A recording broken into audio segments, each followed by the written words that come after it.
പിന്നെ ജാറങ്ങളിൽ പോണില്ല. അതിന് കാരണം എന്താ അറിയോ? മഹാന്മാരുടെ ഖബർ സിയാറത്ത് ചെയ്യൽ സ്ത്രീകൾക്ക് സുന്നത്താണ്.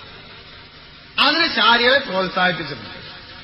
പള്ളിയിൽ പോകുന്നതിനെ നിരുത്സാഹപ്പെടുത്തിയിട്ടുണ്ട്.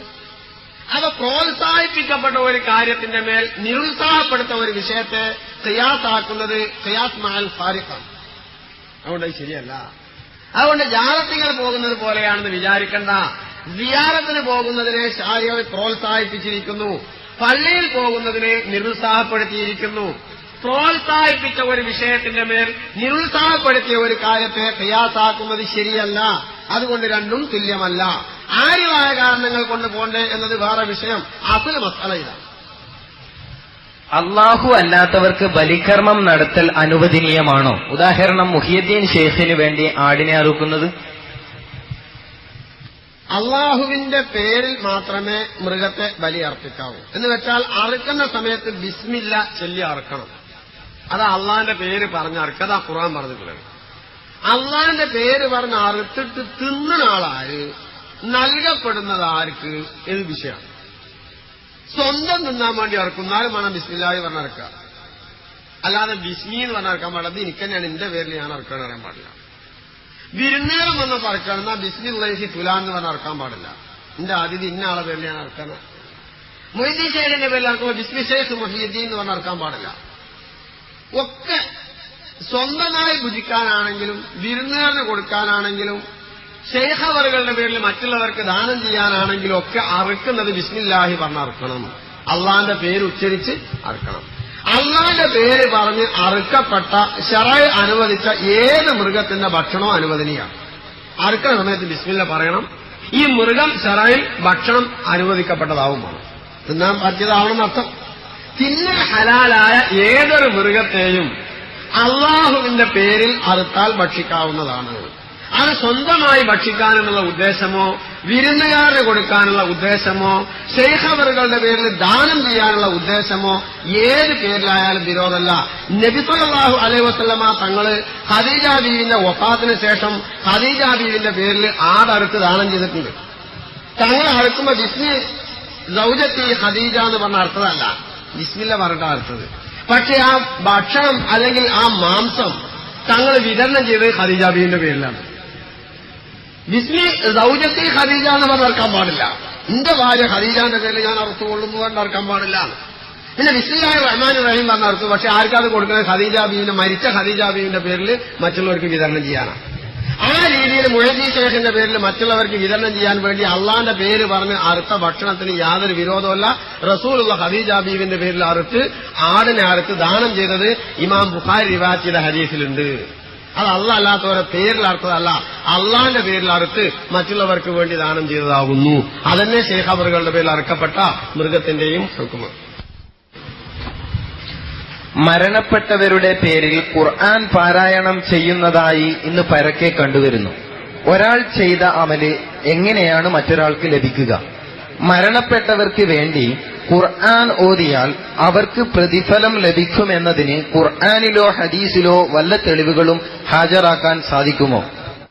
തീർച്ചയായും ഇന്ന് പരക്കെ കണ്ടുവരുന്നു എന്ന് പറഞ്ഞത് ഇന്നല്ല, കാലാകാലങ്ങളിലായി പരക്കെ കണ്ടുവന്നിരുന്നു എന്നതാണ് ശരി. ഇന്ന് മാത്രമല്ല, ഇബ്നു മാജ, ബൈഹഖി, ഇബ്നു അബീ ശൈബ, ഇബ്നു ഖുസൈമ മുതലായ ഒട്ടേറെ മുഹദ്ദിസുകൾ നിവേദനം ചെയ്ത ധാരാളത്തിലധികം ഹദീസുകളിൽ നബി സല്ലല്ലാഹു അലൈഹി വസല്ലമ തങ്ങൾ അരുൾ ചെയ്തതായി കാണാം. ഇഖ്റഊ സൂറത്ത യാസീൻ ഇൻദ മൗതാകും ഔ കമാ ഖാല സല്ലല്ലാഹു അലൈഹി വസല്ലം. നിങ്ങൾ യാസീൻ സൂറത്ത് ഓതുക ഇൻദ മൗതാകും, നിങ്ങളിൽ മരണപ്പെട്ടവരുടെ അരികിൽ വെച്ച്. മരിച്ച ആളുകളുടെ സമീപസ്ഥാനത്ത് വെച്ച് ആ മരിച്ച ആളുകൾക്ക് വേണ്ടി നിങ്ങൾ ഖുർആൻ പാരായണം ചെയ്യണമെന്ന് നബി സല്ലല്ലാഹു അലൈഹി വസല്ലമ തങ്ങൾ ഉത്ബോധിപ്പിച്ചിരിക്കുന്നു. തങ്ങൾ ഉത്ബോധിപ്പിച്ചതന്നെ ഹദീസ് എന്ന് പറയുന്നത്. അത് റസൂലുള്ളാഹി പറഞ്ഞതാണ്, ഉമ്മത്തിനോട് അങ്ങനെ പറഞ്ഞിട്ടുണ്ട്. തങ്ങൾ അങ്ങനെ ഉത്ബോധിപ്പിച്ചു എന്ന് മാത്രമല്ല, സഹാബത്തിന്റെ ഇടയിൽ മരിച്ച ആളുകൾക്ക് വേണ്ടി ഖുർആൻ പാരായണം ചെയ്യുന്ന പ്രവണത വ്യാപകമായ രീതിയിൽ ഉണ്ടായിരുന്നുവെന്ന് സഹാബത്തിന്റെ ചരിത്രത്തിൽ പറയുന്നു. വഹാബികൾ അപ്പോസ്തലനായി വിചാരിക്കുന്ന ഇബ്നുൽ ഖയ്യിം പോലും തന്റെ കിതാബ് റൂഹിൽ ഈ കാര്യം വിശദമായി പ്രതിപാദിച്ചിട്ടുള്ളതാണ്. നേരത്തെ ഇതൊരു തർക്കമുള്ള കാര്യമല്ല.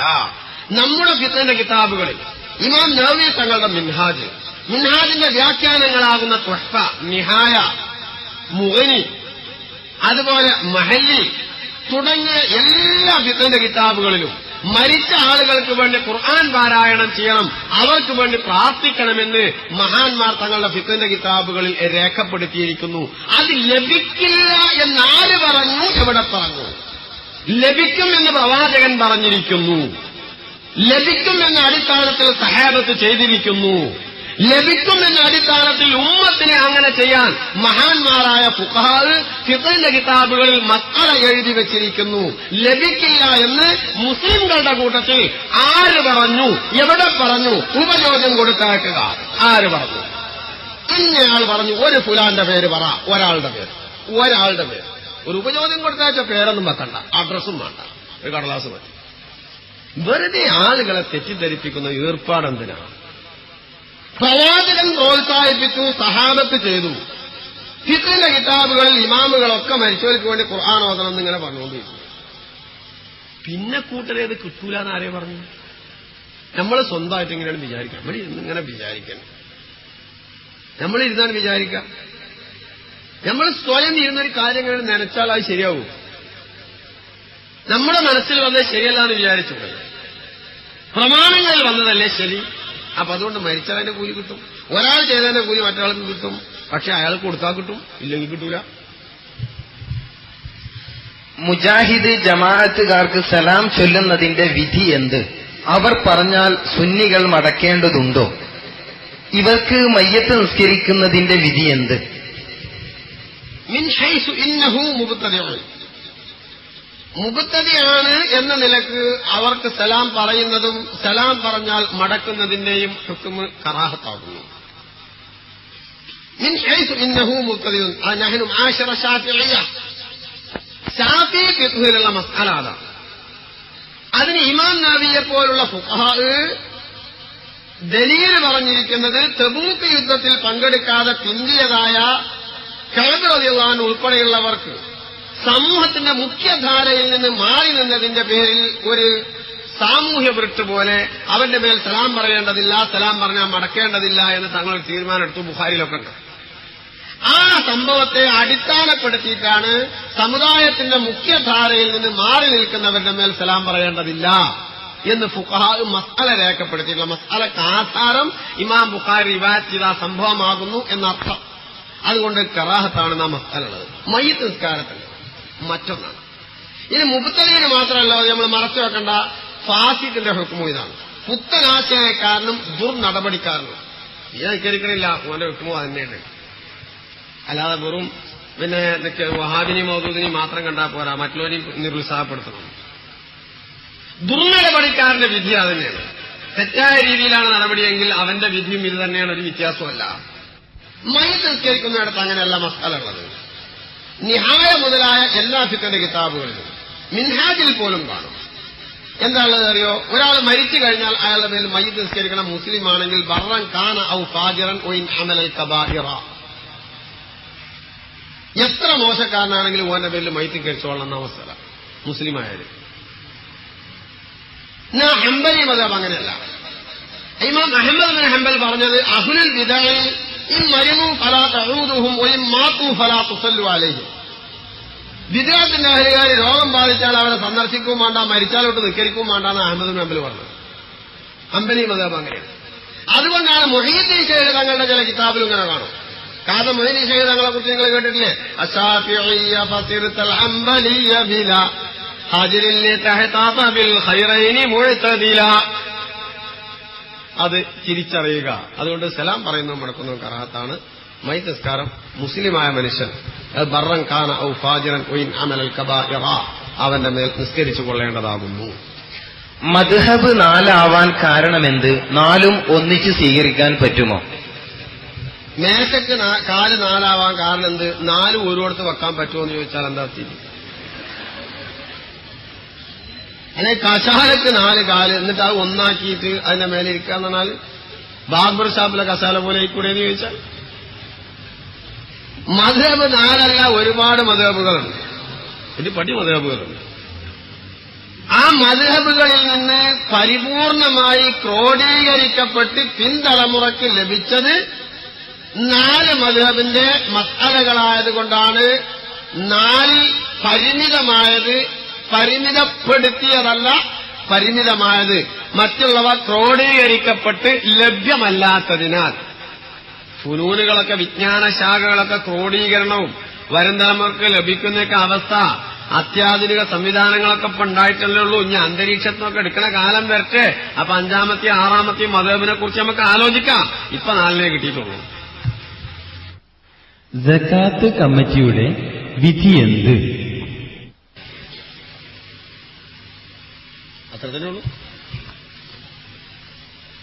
സക്കാത്ത് എന്ന് പറഞ്ഞത് നിസ്കാര കമ്മിറ്റി, സക്കാത്ത് കമ്മിറ്റി, ഇങ്ങനെ കുറെ കമ്മിറ്റികളൊക്കെ ഉണ്ടാവാം. സക്കാത്ത് മനുഷ്യൻ വ്യക്തിപരമായി കൊടുത്തു തീർക്കേണ്ട ഒരു ബാധ്യതയാണ്. അതിലിങ്ങനെ ഉപകാരം അടങ്ങിയിട്ടുണ്ട് എന്നുള്ളത് ശരിയാണ്. പക്ഷെ നമുക്ക് ഓരോരുത്തർക്ക് വരുന്നൊരു ബാധ്യത, സ്വന്തം ബാധ്യത മറക്കണ്ട. മയക്കറയിലും കബറിനൊക്കെ ചോദിക്കുമ്പോൾ ഞാൻ ഈ കമ്മിറ്റിക്കാരത്ത് കൊടുത്തിട്ടുണ്ടെന്ന് പറയാനൊന്നും പറ്റില്ല. ഏത് അതൊക്കെ ഞാൻ കമ്മിറ്റിക്കാരത്ത് കൊടുത്തിട്ടുണ്ട്, പടച്ചോൻ വിടുവോ? സ്വന്തമായ ബാധ്യത ഒന്നുകിൽ സ്വന്തമായി അവകാശികൾക്ക് കൊടുക്കുക, അതല്ലെങ്കിൽ മറ്റൊരാളെ കൊടുക്കാൻ ഏൽപ്പിക്കുക. ഒരാളെ അപ്പൊ ഒരാളെ കൊടുക്കാൻ ഏൽപ്പിക്കുക എന്ന് പറയുമ്പോൾ നാടന്മാർക്ക് ഒരു തെറ്റിദ്ധാരണ, നിങ്ങൾ ഈ പ്രദേശത്തുണ്ടെന്നല്ല നമ്മളവിടെയൊക്കെ സാധനം പറയും, അത് ഞാൻ ഓനെ ഏൽപ്പിച്ചിട്ട് ഓഞ്ഞ് എന്ത് ചെയ്താലും വേണ്ടില്ല, അങ്ങനെ ഒരു വിശ്വാസം. അത് നടക്കില്ല.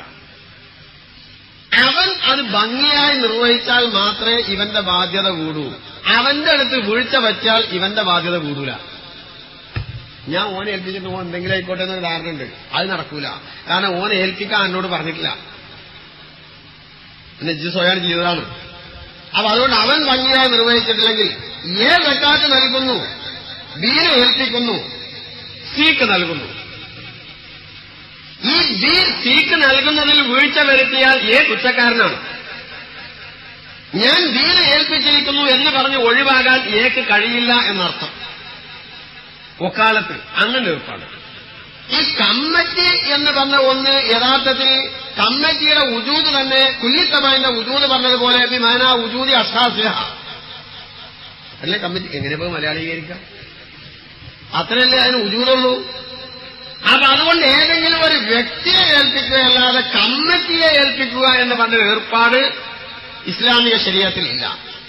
4 മാർഗം. 1, മുസ്ലിം ഭരണാധികാരിയെ ഏൽപ്പിക്കാം, ഇവിടെ ഇസ്ലാമിക ഭരണമല്ല. 2, ഭരണാധികാരിയുടെ പ്രതിനിധിയെ ഏൽപ്പിക്കാം, ഭരണാധികാരി ഇല്ലാത്തതുകൊണ്ട് ഇവിടെ പ്രതിനിധി ഇല്ല. 3, ഉടമസ്ഥൻ നേരിട്ട് നൽകണം. 4, മറ്റൊരു വ്യക്തിത്വത്തെ ഏൽപ്പിക്കണം ഇവന്റെ ചുമതലയിൽ. 5ാമതൊരു വഴി ഇസ്ലാമിക ചരിത്രത്തിൽ ഈ വിഷയകമായി ഇല്ല. അതുകൊണ്ടാണ് കമ്മിറ്റിയെ ഏൽപ്പിക്കുന്ന പ്രവണതയെ നാം നിരുത്സാഹപ്പെടുന്നതും അത് ഒഴിവാക്കപ്പെടേണ്ടതാണെന്ന് ആഹ്വാനം ചെയ്യുന്നതും. അത് ചിലപ്പോ അതുകൊണ്ട് ഭൗതികമായ എന്തെങ്കിലും അല്ലറ ചില്ലറ നേട്ടങ്ങളുണ്ടെങ്കിൽ ആധ്യാത്മിക രംഗത്ത് ചിലപ്പോൾ കോട്ടങ്ങളുണ്ടാകും. ഇപ്പൊ കൊടുക്കുന്ന ദാതാവ്, സക്കാത്തിന്റെ ദാതാവ് അയാളുടെ അടുത്ത കുടുംബങ്ങൾക്ക് കൊടുക്കുന്നതിൽ പ്രാമുഖ്യം കാണിക്കണം. കുടുംബങ്ങളിൽ പ്രയാസപ്പെട്ടുണ്ടെങ്കിൽ ഊന് കൊടുക്കണം, അയൽവാസി പ്രയാസപ്പെട്ടുണ്ടെങ്കിൽ ഊന് കൊടുക്കണം. കമ്മിറ്റി എന്നൊക്കെ പറഞ്ഞാൽ പാർട്ടി ഉണ്ടാക്കാനുള്ള പരിപാടികളാണ്. അതുകൊണ്ട് അത്തരം പരിപാടികളെ പ്രോത്സാഹിപ്പിക്കുന്നത് ഒരിക്കലും ശരിയല്ല. അതുകൊണ്ടാണ് പണ്ഡിതന്മാര് അതിനെ നിരുത്സാഹപ്പെടുത്തിയതും അത് വേണ്ടാത്തതാണെന്ന് വിധി കൽപ്പിച്ചത്. മരിച്ചവർക്ക് വേണ്ടി ഖുർആൻ ഓതി പ്രതിഫലം വാങ്ങുന്നതിന്റെ വിധി എന്ത്? പ്രതിഫലം വാങ്ങാന്ന് പറഞ്ഞാൽ ഒരാൾ എടുത്ത ഏതൊരു തൊഴിലിനും പ്രതിഫലം വാങ്ങുന്നതിൽ കുറ്റപ്പെടുത്താനില്ല. പിന്നെ അയാൾ സ്വന്തമായാണ് ചെയ്യുകയാണെങ്കിൽ അതിന്റെ പേരിൽ അയാളെ പ്രശംസിക്കുക എന്നല്ലാതെ ഏതൊരു തൊഴിലെടുത്തതിനും അയാൾ പ്രതിഫലം വാങ്ങിയാൽ അതിനയാളെ ആക്ഷേപിക്കാൻ സാധിക്കില്ല. വാങ്ങണോ വാങ്ങണ്ടേന്ന് ആ തൊഴിൽ എടുത്ത ആളാണ് തീർച്ചപ്പെടുത്തേണ്ടത്. മറ്റ് 3ാമതൊരാൾ അതിൽ ഇടപെടുന്നത് മാന്യതയല്ല, പ്രസക്തമല്ല. അത് തൊഴിലെടുത്ത ആളാണ്. തൊഴിലെടുപ്പിച്ച ആളും തമ്മിലുള്ള എഗ്രിമെന്റോ അതല്ലെങ്കിൽ നാട്ടു നടപ്പോ അനുസരിച്ചിരിക്കും. ശറഅ് അതിനെ വിലക്കിയിട്ടില്ല. തൽഖീൻ ചൊല്ലൽ ബിദ്അത്താണെന്നാണല്ലോ കല്യൂബി ഭാഗം 1 പേജ് 354 ഉള്ളത്. ബിദ്അത്തായ ഒരു കാര്യം സുന്നികൾ പ്രോത്സാഹിപ്പിക്കുന്നത് എന്തിനാണ്? ഇതിന് വല്ല തെളിവുകളും ഉണ്ടോ? ഇതാണ് കല്യൂബി. ഞാനിവിടെ ഇത് നേരത്തെ വായിച്ച ചോദ്യം ആയതുകൊണ്ട് ആ കല്യൂബി ഒന്ന് കയ്യിൽ വെച്ചതാണ്. ആ ചോദ്യം വായിച്ച ആൾക്ക് ഒരിക്കലും സതുദ്ദേശമില്ലാന്ന് തോന്നി, അല്ലെങ്കിൽ കല്ലൂബിന്റെ വിഭാഗത്തൊന്നും എഴുതാൻ മതിയായിരുന്നു. ഈ പറയുന്ന കല്ലൂബി ഇതാണ്. നമ്മൾ സാധാരണ നമ്മൾക്ക് മുസ്ലിമീങ്ങളല്ലേ, നമ്മൾ കല്ലൂബിയിലുണ്ട് അറിയുമ്പോൾ കല്ലൂബിയിലുള്ളത് പറയണ്ടേ, ജീരിന്റെ അറിഞ്ഞതിലുള്ളത് പറയാം. അല്ല ഞാൻ പറയുന്നതാണെങ്കിൽ ഞാൻ എന്റെ ഇഷ്ടമുള്ളത് പറയാം. എന്തിനാണ് ആളുകൾ എങ്ങനെ തെറ്റിദ്ധരിപ്പിക്കുന്നത്? കല്ലൂബിയിലുള്ളത് എന്താ? വഖദ തൽഖീനു വഹുവ മന്ദൂബുൻ അലാമ യുസ്അലു ഫീ ഖദ്രിഹി. ഇതുപോലെ തൽഖീന് വഹുവ മന്ദൂബുൻ അത് ഇതെത്താവുന്ന അർത്ഥം, അത് സുന്നത്താക്കപ്പെട്ടതാകുന്നു. അലാമ യുസ്അലു ഫീ ഖദ്രിഹി, തന്റെ ഖബറിൽ ചോദിക്കപ്പെടുന്ന ആളുടെ മേൽ, ചോദിക്കപ്പെടുന്ന ആളുടെ മേൽ തൽഖീൻ ചൊല്ലിക്കൊടുക്കൽ മന്ദൂബാണ്, സുന്നത്താണ് എന്നാ കല്ലൂബിയിലുള്ളത്. പിന്നെ ഒയിങ്കാന വിദേഹത്തൻ ഇആദത്തു സലാസൻ മന്ദൂബത്തുൻ അയലെന്ന് പിന്നെയും പറഞ്ഞു. ഒയിങ്കാന വിദേഹത്തെന്ന് മാത്രം ഉദ്ദേശിച്ചെങ്കിൽ അത് അതിന്റെ രൂപത്തെക്കുറിച്ചാണ് പറഞ്ഞത്, അല്ലാതെ തെൽഖീനെ കുറിച്ചല്ല. ഞാൻ നേരത്തെ പറഞ്ഞ തത്വം പ്രയോഗം, ലഖ്നൂ മൗതാക്കും ലാ ഇലാഹ ഇല്ലല്ലാഹ് റസൂലുള്ളാഹി പറഞ്ഞിട്ടുണ്ട്. മരിച്ച ആളുകൾക്ക് നിങ്ങൾ ലാ ഇലാഹ ഇല്ലല്ലാഹ് എന്ന് ചൊല്ലിക്കൊടുക്കണം, മരിച്ചവർക്ക് റസൂലുള്ളാഹി പറഞ്ഞാണ്. സഹാബത്ത് ചോദിച്ചു, ജീവിച്ചിരിക്കുന്നവർക്കാണെങ്കിലോ 3 വട്ടം ചോദിച്ചു. അപ്പൊ തങ്ങൾ പറഞ്ഞു അജുവത് നല്ലത് പറഞ്ഞു. പക്ഷെ അപ്പോ ജീവിച്ചിരിക്കുന്നവർക്കാണെങ്കിലോ എന്ന് ചോദിക്കുമ്പോ നേരത്തെ തങ്ങൾ പറഞ്ഞതായിരിക്കാം മരിച്ചവർക്ക്, മരണാസന്നമായവർക്കല്ല, മരിച്ചവർക്ക് തന്നെ. കാരണം ജീവിച്ചിരിക്കുന്നവർക്കാണെങ്കിലോ എന്നുള്ള ചോദ്യമാണല്ലോ വ്യക്തമാക്കുന്നത്. സഹാബത്ത് മനസ്സിലാക്കിയാലും അങ്ങനെയാണ്. അങ്ങനെ ഒരു തിയറി തങ്ങളിൽ നിന്നുണ്ടായി, മരിച്ചവർക്ക് ഇത് ചൊല്ലിക്കൊടുക്കണം. ആ തിയറിയുടെ പ്രയോഗമാണ് ഈ തെൽഖീൻ ഇന്ന് ഈ വിശദമായ രീതിയിൽ ചൊല്ലിക്കൊടുക്കുന്നത്. ഈ വിശദമായ രീതിയെക്കുറിച്ചാണ് കല്ലൂബി വിദ്യാർത്ഥി എന്ന് പറഞ്ഞിട്ടുള്ളത്. അസ്ലി തെൽഖീനെ കുറിച്ച് മന്ദൂബാണ്, സുന്നത്താണ് എന്ന് തന്നെയാണ് കല്ലൂബിയിൽ പോലും ഉള്ളത്. ഇല്ലാത്ത കാര്യങ്ങൾ പറഞ്ഞ് ആളുകളെ തെറ്റിദ്ധരിപ്പിക്കേണ്ടതില്ല. ഇത് തന്നെയാണ് മറ്റ് വിഷയത്തിലുള്ള സ്ഥിരം ഏർപ്പാടെന്ന് പോലും നിങ്ങൾ ആ കൂട്ടത്തിൽ നിന്ന് ഗ്രഹിച്ചുകൊള്ളുക. അസുഖം വന്നാൽ ചികിത്സിക്കുകയല്ലേ വേണ്ടത്? ഉറുക്കും മന്ത്രവും മറ്റും നടപ്പിലാക്കുന്നത് എന്തിനാണ്? അത് അന്ധവിശ്വാസമല്ലേ? ഇതിന് ഇസ്ലാമിൽ വല്ല തെളിവുകളുമുണ്ടോ? ചികിത്സിക്കുന്നതിന്റെ ഒരു രീതിയാണ്. ഇനി ആധുനിക ചികിത്സകളിൽ തന്നെ വൈവിധ്യങ്ങളില്ലേ? ആയുർവേദം, അലോപ്പതി, ഹോമിയോ തുടങ്ങി ഒട്ടേറെ മാർഗങ്ങളുണ്ട്. ചിലപ്പോൾ ഒരു വിഭാഗം ചെയ്യണമെന്ന് പറഞ്ഞവർ മറ്റൊരു വലിയ പഥ്യമായിട്ടും പറയും, പൊരുത്തപ്പെടാത്ത പഥ്യങ്ങൾ പറയും. നമുക്കൊക്കെ അറിയാവുന്നതാണ്, പല കാര്യങ്ങളിലും അറിയാവുന്നതാണ്. ഒരിക്കലും പരസ്പരം യോജിക്കാത്ത രീതി പറയും. ചികിത്സാ രീതികൾ പലതരത്തിലാണ്. ആ കൂട്ടത്തിൽപ്പെട്ട ആധ്യാത്മികമായ ഒരു രീതിയാണ് ഉറുക്കും മന്ത്രമൊക്കെ. ആധ്യാത്മികമായ ഒരു ചികിത്സാ രീതിയാകുന്നു ഉറുക്കും മന്ത്രവും. അത് ഫലപ്രദമാണ്. ഇപ്പൊ വിഷചികിത്സക്കൊക്കെ നേരത്തെ വെള്ളം മന്ത്രി ചൂതിക്കൊടുക്കുന്ന അതിന് തരപ്പെട്ട ആളുകൾ ഇപ്പൊ നമ്മൾ ഊതിയിട്ട് ചിലപ്പോൾ പോകണ്ടാവില്ല. നമ്മൾ മോശക്കാരായതുകൊണ്ടാണ്. നമ്മൾ മോശമായതിന് വേറെ പഠിച്ചിട്ട് കാര്യമുണ്ടോ? നമ്മളൊക്കെ നാട്ടിലുണ്ടായിരുന്നു, വേറെ ഒരു ചികിത്സയും ചെയ്യാതെ ആ വെള്ളം മാത്രം കൊടുത്താൽ വിഷമുണ്ടാകും. ആ രീതിയിൽ ധാരാളം ആളുകൾ നേരത്തെ ഉണ്ടായിരുന്നു. ഇത് അനുഭവമാണ്, ആർക്കും ചോദ്യം ചെയ്യാൻ കഴിയില്ല. ഇനി ഇസ്ലാമികമായ മാനം, നബി സല്ലല്ലാഹു അലൈഹി വസല്ലമ തങ്ങള് സഹാബത്തിനെ മന്ത്രിച്ചിട്ടുണ്ട്. രോഗം വന്നപ്പോൾ റസൂലുള്ളാഹി അങ്ങനെ ചെയ്തിട്ടുണ്ട്. 2 സഹാബത്ത് മറ്റുള്ളവരെ മന്ത്രിച്ചതിന് പ്രതിഫലം വാങ്ങിയത് ബുഖാരിയിലുണ്ട്, തങ്ങൾ അംഗീകരിച്ചതും. ഒന്ന് പറയാം, ഹദീസിന്റെ കിതാബുകളിൽ കിതാബുർ റുഖ, മന്ത്രത്തെ കുറിച്ചുള്ള അധ്യായം എന്ന പേരിൽ ഒരധ്യായം ഇല്ലാത്ത ഒരു ഹദീസിന്റെ കിതാബ് നമ്മൾ കണ്ടിട്ടില്ല. ഇല്ലാന്നൊന്നും ഞാൻ പറയില്ല, നമ്മൾ കണ്ടിട്ടില്ല. നമ്മളുടെ ശ്രദ്ധയിൽപ്പെട്ടിടത്തോളം എല്ലാ ഹദീസിന്റെ കിതാബുകളിലും മന്ത്രത്തെക്കുറിച്ചൊരു അധ്യായമുണ്ട്. ആ അധ്യായത്തിൽ നബി സല്ലല്ലാഹു അലൈഹി വസല്ലമ തങ്ങൾ അരുൾ ചെയ്തതായി കാണും എല്ലാ ഹദീസിന്റെ കിതാബിലും. മന്ത്രിക്കുന്നത് കൊണ്ട് യാതൊരു വിരോധവുമില്ല. തന്റെ സഹോദരന് ഉപകാരം ചെയ്യാൻ ഒരാൾക്ക് സാധിക്കുമെങ്കിൽ അവൻ ഉപകാരം ചെയ്തു കൊള്ളട്ടെ. ആ ഹദീസിന് മറുപടി ഒക്കെ ഉണ്ട്. എന്താ അറിയോ? ഉപകാരം ചെയ്യാൻ സാധിക്കുമെങ്കിൽ ചെയ്തു കൊള്ളട്ടെ എന്ന് പറഞ്ഞാൽ എല്ലാവർക്കും ചെയ്യാൻ സാധിക്കില്ല എന്നതിന്റെ അർത്ഥം. എല്ലാവരും മന്ത്രിച്ചിട്ട് കാര്യമില്ല. തന്റെ സഹോദരന് ഉപകാരം ചെയ്യാൻ സാധിക്കുമെങ്കിൽ അവൻ ചെയ്തു കൊള്ളട്ടെ എന്നാൽ എല്ലാവരെ കൊണ്ടും സാധിക്കൂല. സാധിക്കുന്നവരുണ്ടെങ്കിൽ ചെയ്തു കൊള്ളട്ടെ. മന്ത്രത്തെക്കുറിച്ച് തങ്ങൾ പറഞ്ഞത് അങ്ങനെയാണ്. അപ്പൊ തങ്ങൾ മന്ത്രിച്ചു, സഹാബത്തിന് മന്ത്രിക്കേണ്ട രീതി പഠിപ്പിച്ചു, സഹാബത്ത് മന്ത്രിച്ചു, താബിഈങ്ങൾ മന്ത്രിച്ചു. മുസ്ലിം ലോകത്ത് ഏതുവരെയെന്നറിയോ നിങ്ങൾ? ഇമാം മാലിക് തങ്ങള് കഴുത്തിൽ എഴുതി കെട്ടുന്നതിനെ, പിഞ്ഞാണം എഴുതി കുടിക്കുന്നതിനെ വരെ പ്രോത്സാഹിപ്പിച്ചത് ഇബ്നുൽ ഖയ്യിം അദ്ദേഹത്തിന്റെ സാദുൽ മആദിൽ പറഞ്ഞിട്ടുണ്ട്. കടുത്ത വഹാബി ചിന്തകനായ മക്കയിലെ ഈയിടെ അന്തരിച്ച മുഫ്തി ഇബ്നു ബാസിന്റെ ഫതാവ അച്ചടിച്ച് റാബിത്ത പ്രസിദ്ധീകരിക്കുന്നുണ്ട്. മുസ്ലിം വേൾഡ് ലീഗ് റാബിത്തത്തുൽ ആലമിൽ ഇസ്ലാമി. ആ റാബിത്തത്തുൽ ആലമിൽ ഇസ്ലാമി വിതരണം ചെയ്യുന്ന ഇബ്നു ബാസിന്റെ ഫതാവയിൽ മന്ത്രിക്കുന്നതിന് മാത്രമല്ല, പിഞ്ഞാണം എഴുതി കുടിക്കുന്നതിന്, ഏലത്ത് എഴുതി കെട്ടുന്നതിനെയൊക്കെ അദ്ദേഹം അങ്ങേയറ്റം ന്യായീകരിച്ച് പറഞ്ഞിരിക്കുന്നു. അതുകൊണ്ട് ബുഖാരി ഉൾപ്പെടെയുള്ള ഹദീസിന്റെ കിതാബുകളിലും ഇബ്നു ബാസ് വരെയുള്ള ആധുനിക പണ്ഡിതന്മാർ പോലും മന്ത്രത്തെ പ്രോത്സാഹിപ്പിച്ചവരാണ്. അത് ചികിത്സാ രീതികളിൽപ്പെട്ട ഒരു രീതിയാകുന്നു എന്ന് ചുരുക്കം. സ്ത്രീകൾക്ക് തിരഞ്ഞെടുപ്പിൽ മത്സരിക്കാമോ? കഴിഞ്ഞോ? സ്ത്രീകൾക്ക് മത്സരിക്കാവുന്നതും മത്സരിക്കാൻ പറ്റാത്തതുമായ രംഗങ്ങളുണ്ട്, രണ്ടുമുണ്ട്. അലൽ ഇത്ലാഖ് അനുവദനീയമാണെന്നോ അല്ലെങ്കിൽ വിലക്കപ്പെട്ടതാണെന്നോ പറയാൻ നമുക്ക് നിവൃത്തില്ല. അവിടെ സ്വാഭാവികം പറയാനേ പറ്റൂ, നിരുപാധികം പറയാൻ ഒക്കൂല.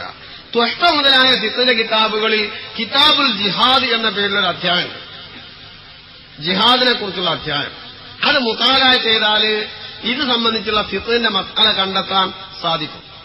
കാര്യശേഷിയുള്ള ആളുകൾ മുതാല ചെയ്യുന്നത് നല്ലതാ. എന്തായാലും പറയുന്നവരെ നിങ്ങൾ പുരുഷന്മാർ ഇല്ലാത്ത, എങ്ങനെയില്ലാത്ത, ഒന്നുകിൽ ഹിസ്സൻ ഔ ഷറാൻ, ഒന്നുകിൽ തീരെ പുരുഷന്മാർ ഇല്ല, അല്ലെങ്കിൽ പുരുഷന്മാർക്ക് നിവൃത്തിയില്ല. ഇങ്ങനെയുള്ള ഒരു സാഹചര്യത്തിലാണെങ്കിൽ അവരെ പുരുഷന്മാർ നിർവഹിക്കുന്ന ചുമതല സ്ത്രീകൾ നിർവഹിക്കുന്നതുകൊണ്ട് വിരോധമല്ല, മറിച്ചാണോ പാടില്ല. അതുകൊണ്ട് സംവരണ മണ്ഡലങ്ങളിൽ അതിനെ നിരുത്സാഹപ്പെടുത്താനോ നിരോധിക്കാനോ നിവൃത്തി കാണുന്നില്ല. ജനറൽ ആണെങ്കിൽ പാടില്ലാത്തതാണ്. ഇത് സംബന്ധിച്ചൊരു ഫിഖ്ഹി ചർച്ചയ്ക്ക് നമ്മുടെ ഇന്ന് ജീവിച്ചിരിപ്പുള്ള ഫുഖാഹ് എന്ന് അവകാശപ്പെടുന്നവര് തയ്യാറാണെങ്കിൽ സാധാരണക്കാരില്ലാതെ ഒറ്റയ്ക്കിരുന്ന് ചർച്ച ചെയ്യാൻ ഞാൻ ഒരുക്കവും ആകുന്നു. വിവരണ്ട് എന്ന് പറഞ്ഞ വിവരം അപ്പോൾ കാണും. ബഹുമാനപ്പെട്ട മൂസ ഉസ്താദ് അവർക്ക് ഇന്നത്തെ പ്രത്യേക സാഹചര്യത്തിൽ വീടും വാഹനങ്ങളും ഇൻഷൂർ ചെയ്യുക എന്നത് അത്യാവശ്യമായിട്ടുണ്ടല്ലോ. ഇതിൽ ഇൻഷുറൻസിന്റെ വിധി എന്താണ്? വിശക്കുമ്പോൾ പന്നി ഇറച്ചി ഹലാലാവുന്ന മസ്അല ഇതിൽ ഉപയോഗിക്കാമോ? അറിവിലേക്കായുള്ള ചോദ്യം. വിശക്കുമ്പോൾ പന്നിയിറച്ചി എന്ന് പറഞ്ഞാൽ ലറൂറത്തിന്റെ ഹാല് എന്ന് പറയാവുന്ന അവസ്ഥ നമ്മളെ വീട് ഇൻഷൂർ ചെയ്യുന്നതിന് പറയാന്ന് പറഞ്ഞാൽ കുറച്ച് കടുപ്പാണ്. വീട് വാഹനത്തിനൊരു പക്ഷേ അത് അനിവാര്യമായിരിക്കാം. വീടിന് അങ്ങനത്തെ ഒരു അനിവാര്യ ഘട്ടം ഉണ്ടോ ഞാൻ മനസ്സിലാക്കിയിട്ടില്ലേ. കാരണം എനിക്ക് ചിലപ്പോൾ ഈ ആധുനിക വിഷയങ്ങളിലുള്ള പിടിപ്പുകേടാവാം. ഞാനിപ്പോ ഈ വിഷയം പറയാൻ വേണ്ടി തുനിഞ്ഞത് മദ്രസന്ന് സമസ്താംഗേറ്റ മാർഗത്തിൽ ചെറുപ്പത്തിൽ പഠിച്ചു. പിന്നെ അങ്ങനെ മീസാൻ മുതൽ മുത്തവല് വരെ കിതാബ് ഓതി അതിന് കിട്ടിയ മസ്തല അനുസരിച്ചാണ്. അപ്പൊ ഇൻഷൂറിനെ കുറിച്ച് എനിക്ക് വിവരമില്ലാത്തൊരു യാഥാസ്ഥിക പണ്ഡിതനായതുകൊണ്ട് തോന്നിയതായിരിക്കാം. വാഹനത്തിനുള്ള അനിവാര്യത വീടിന്റെ കാര്യത്തിൽ ഉണ്ടോ? ഇല്ല എന്നാണ് എന്റെ എളിയ അറിവ്. ലറൂറത്ത് എന്ന് പറയണമെങ്കിൽ ഇൽത്തിറാറ് വേണം. ഇൽത്തിറാറ് എന്ന് പറഞ്ഞാൽ അതിന്റെ സ്പിരിറ്റ് മുഴുവനായി ഉൾക്കൊള്ളുന്ന അവസ്ഥ വേണം. അപ്പോ ഹജ്ജിന് പോവാണ് ഇപ്പൊ നമ്മള്.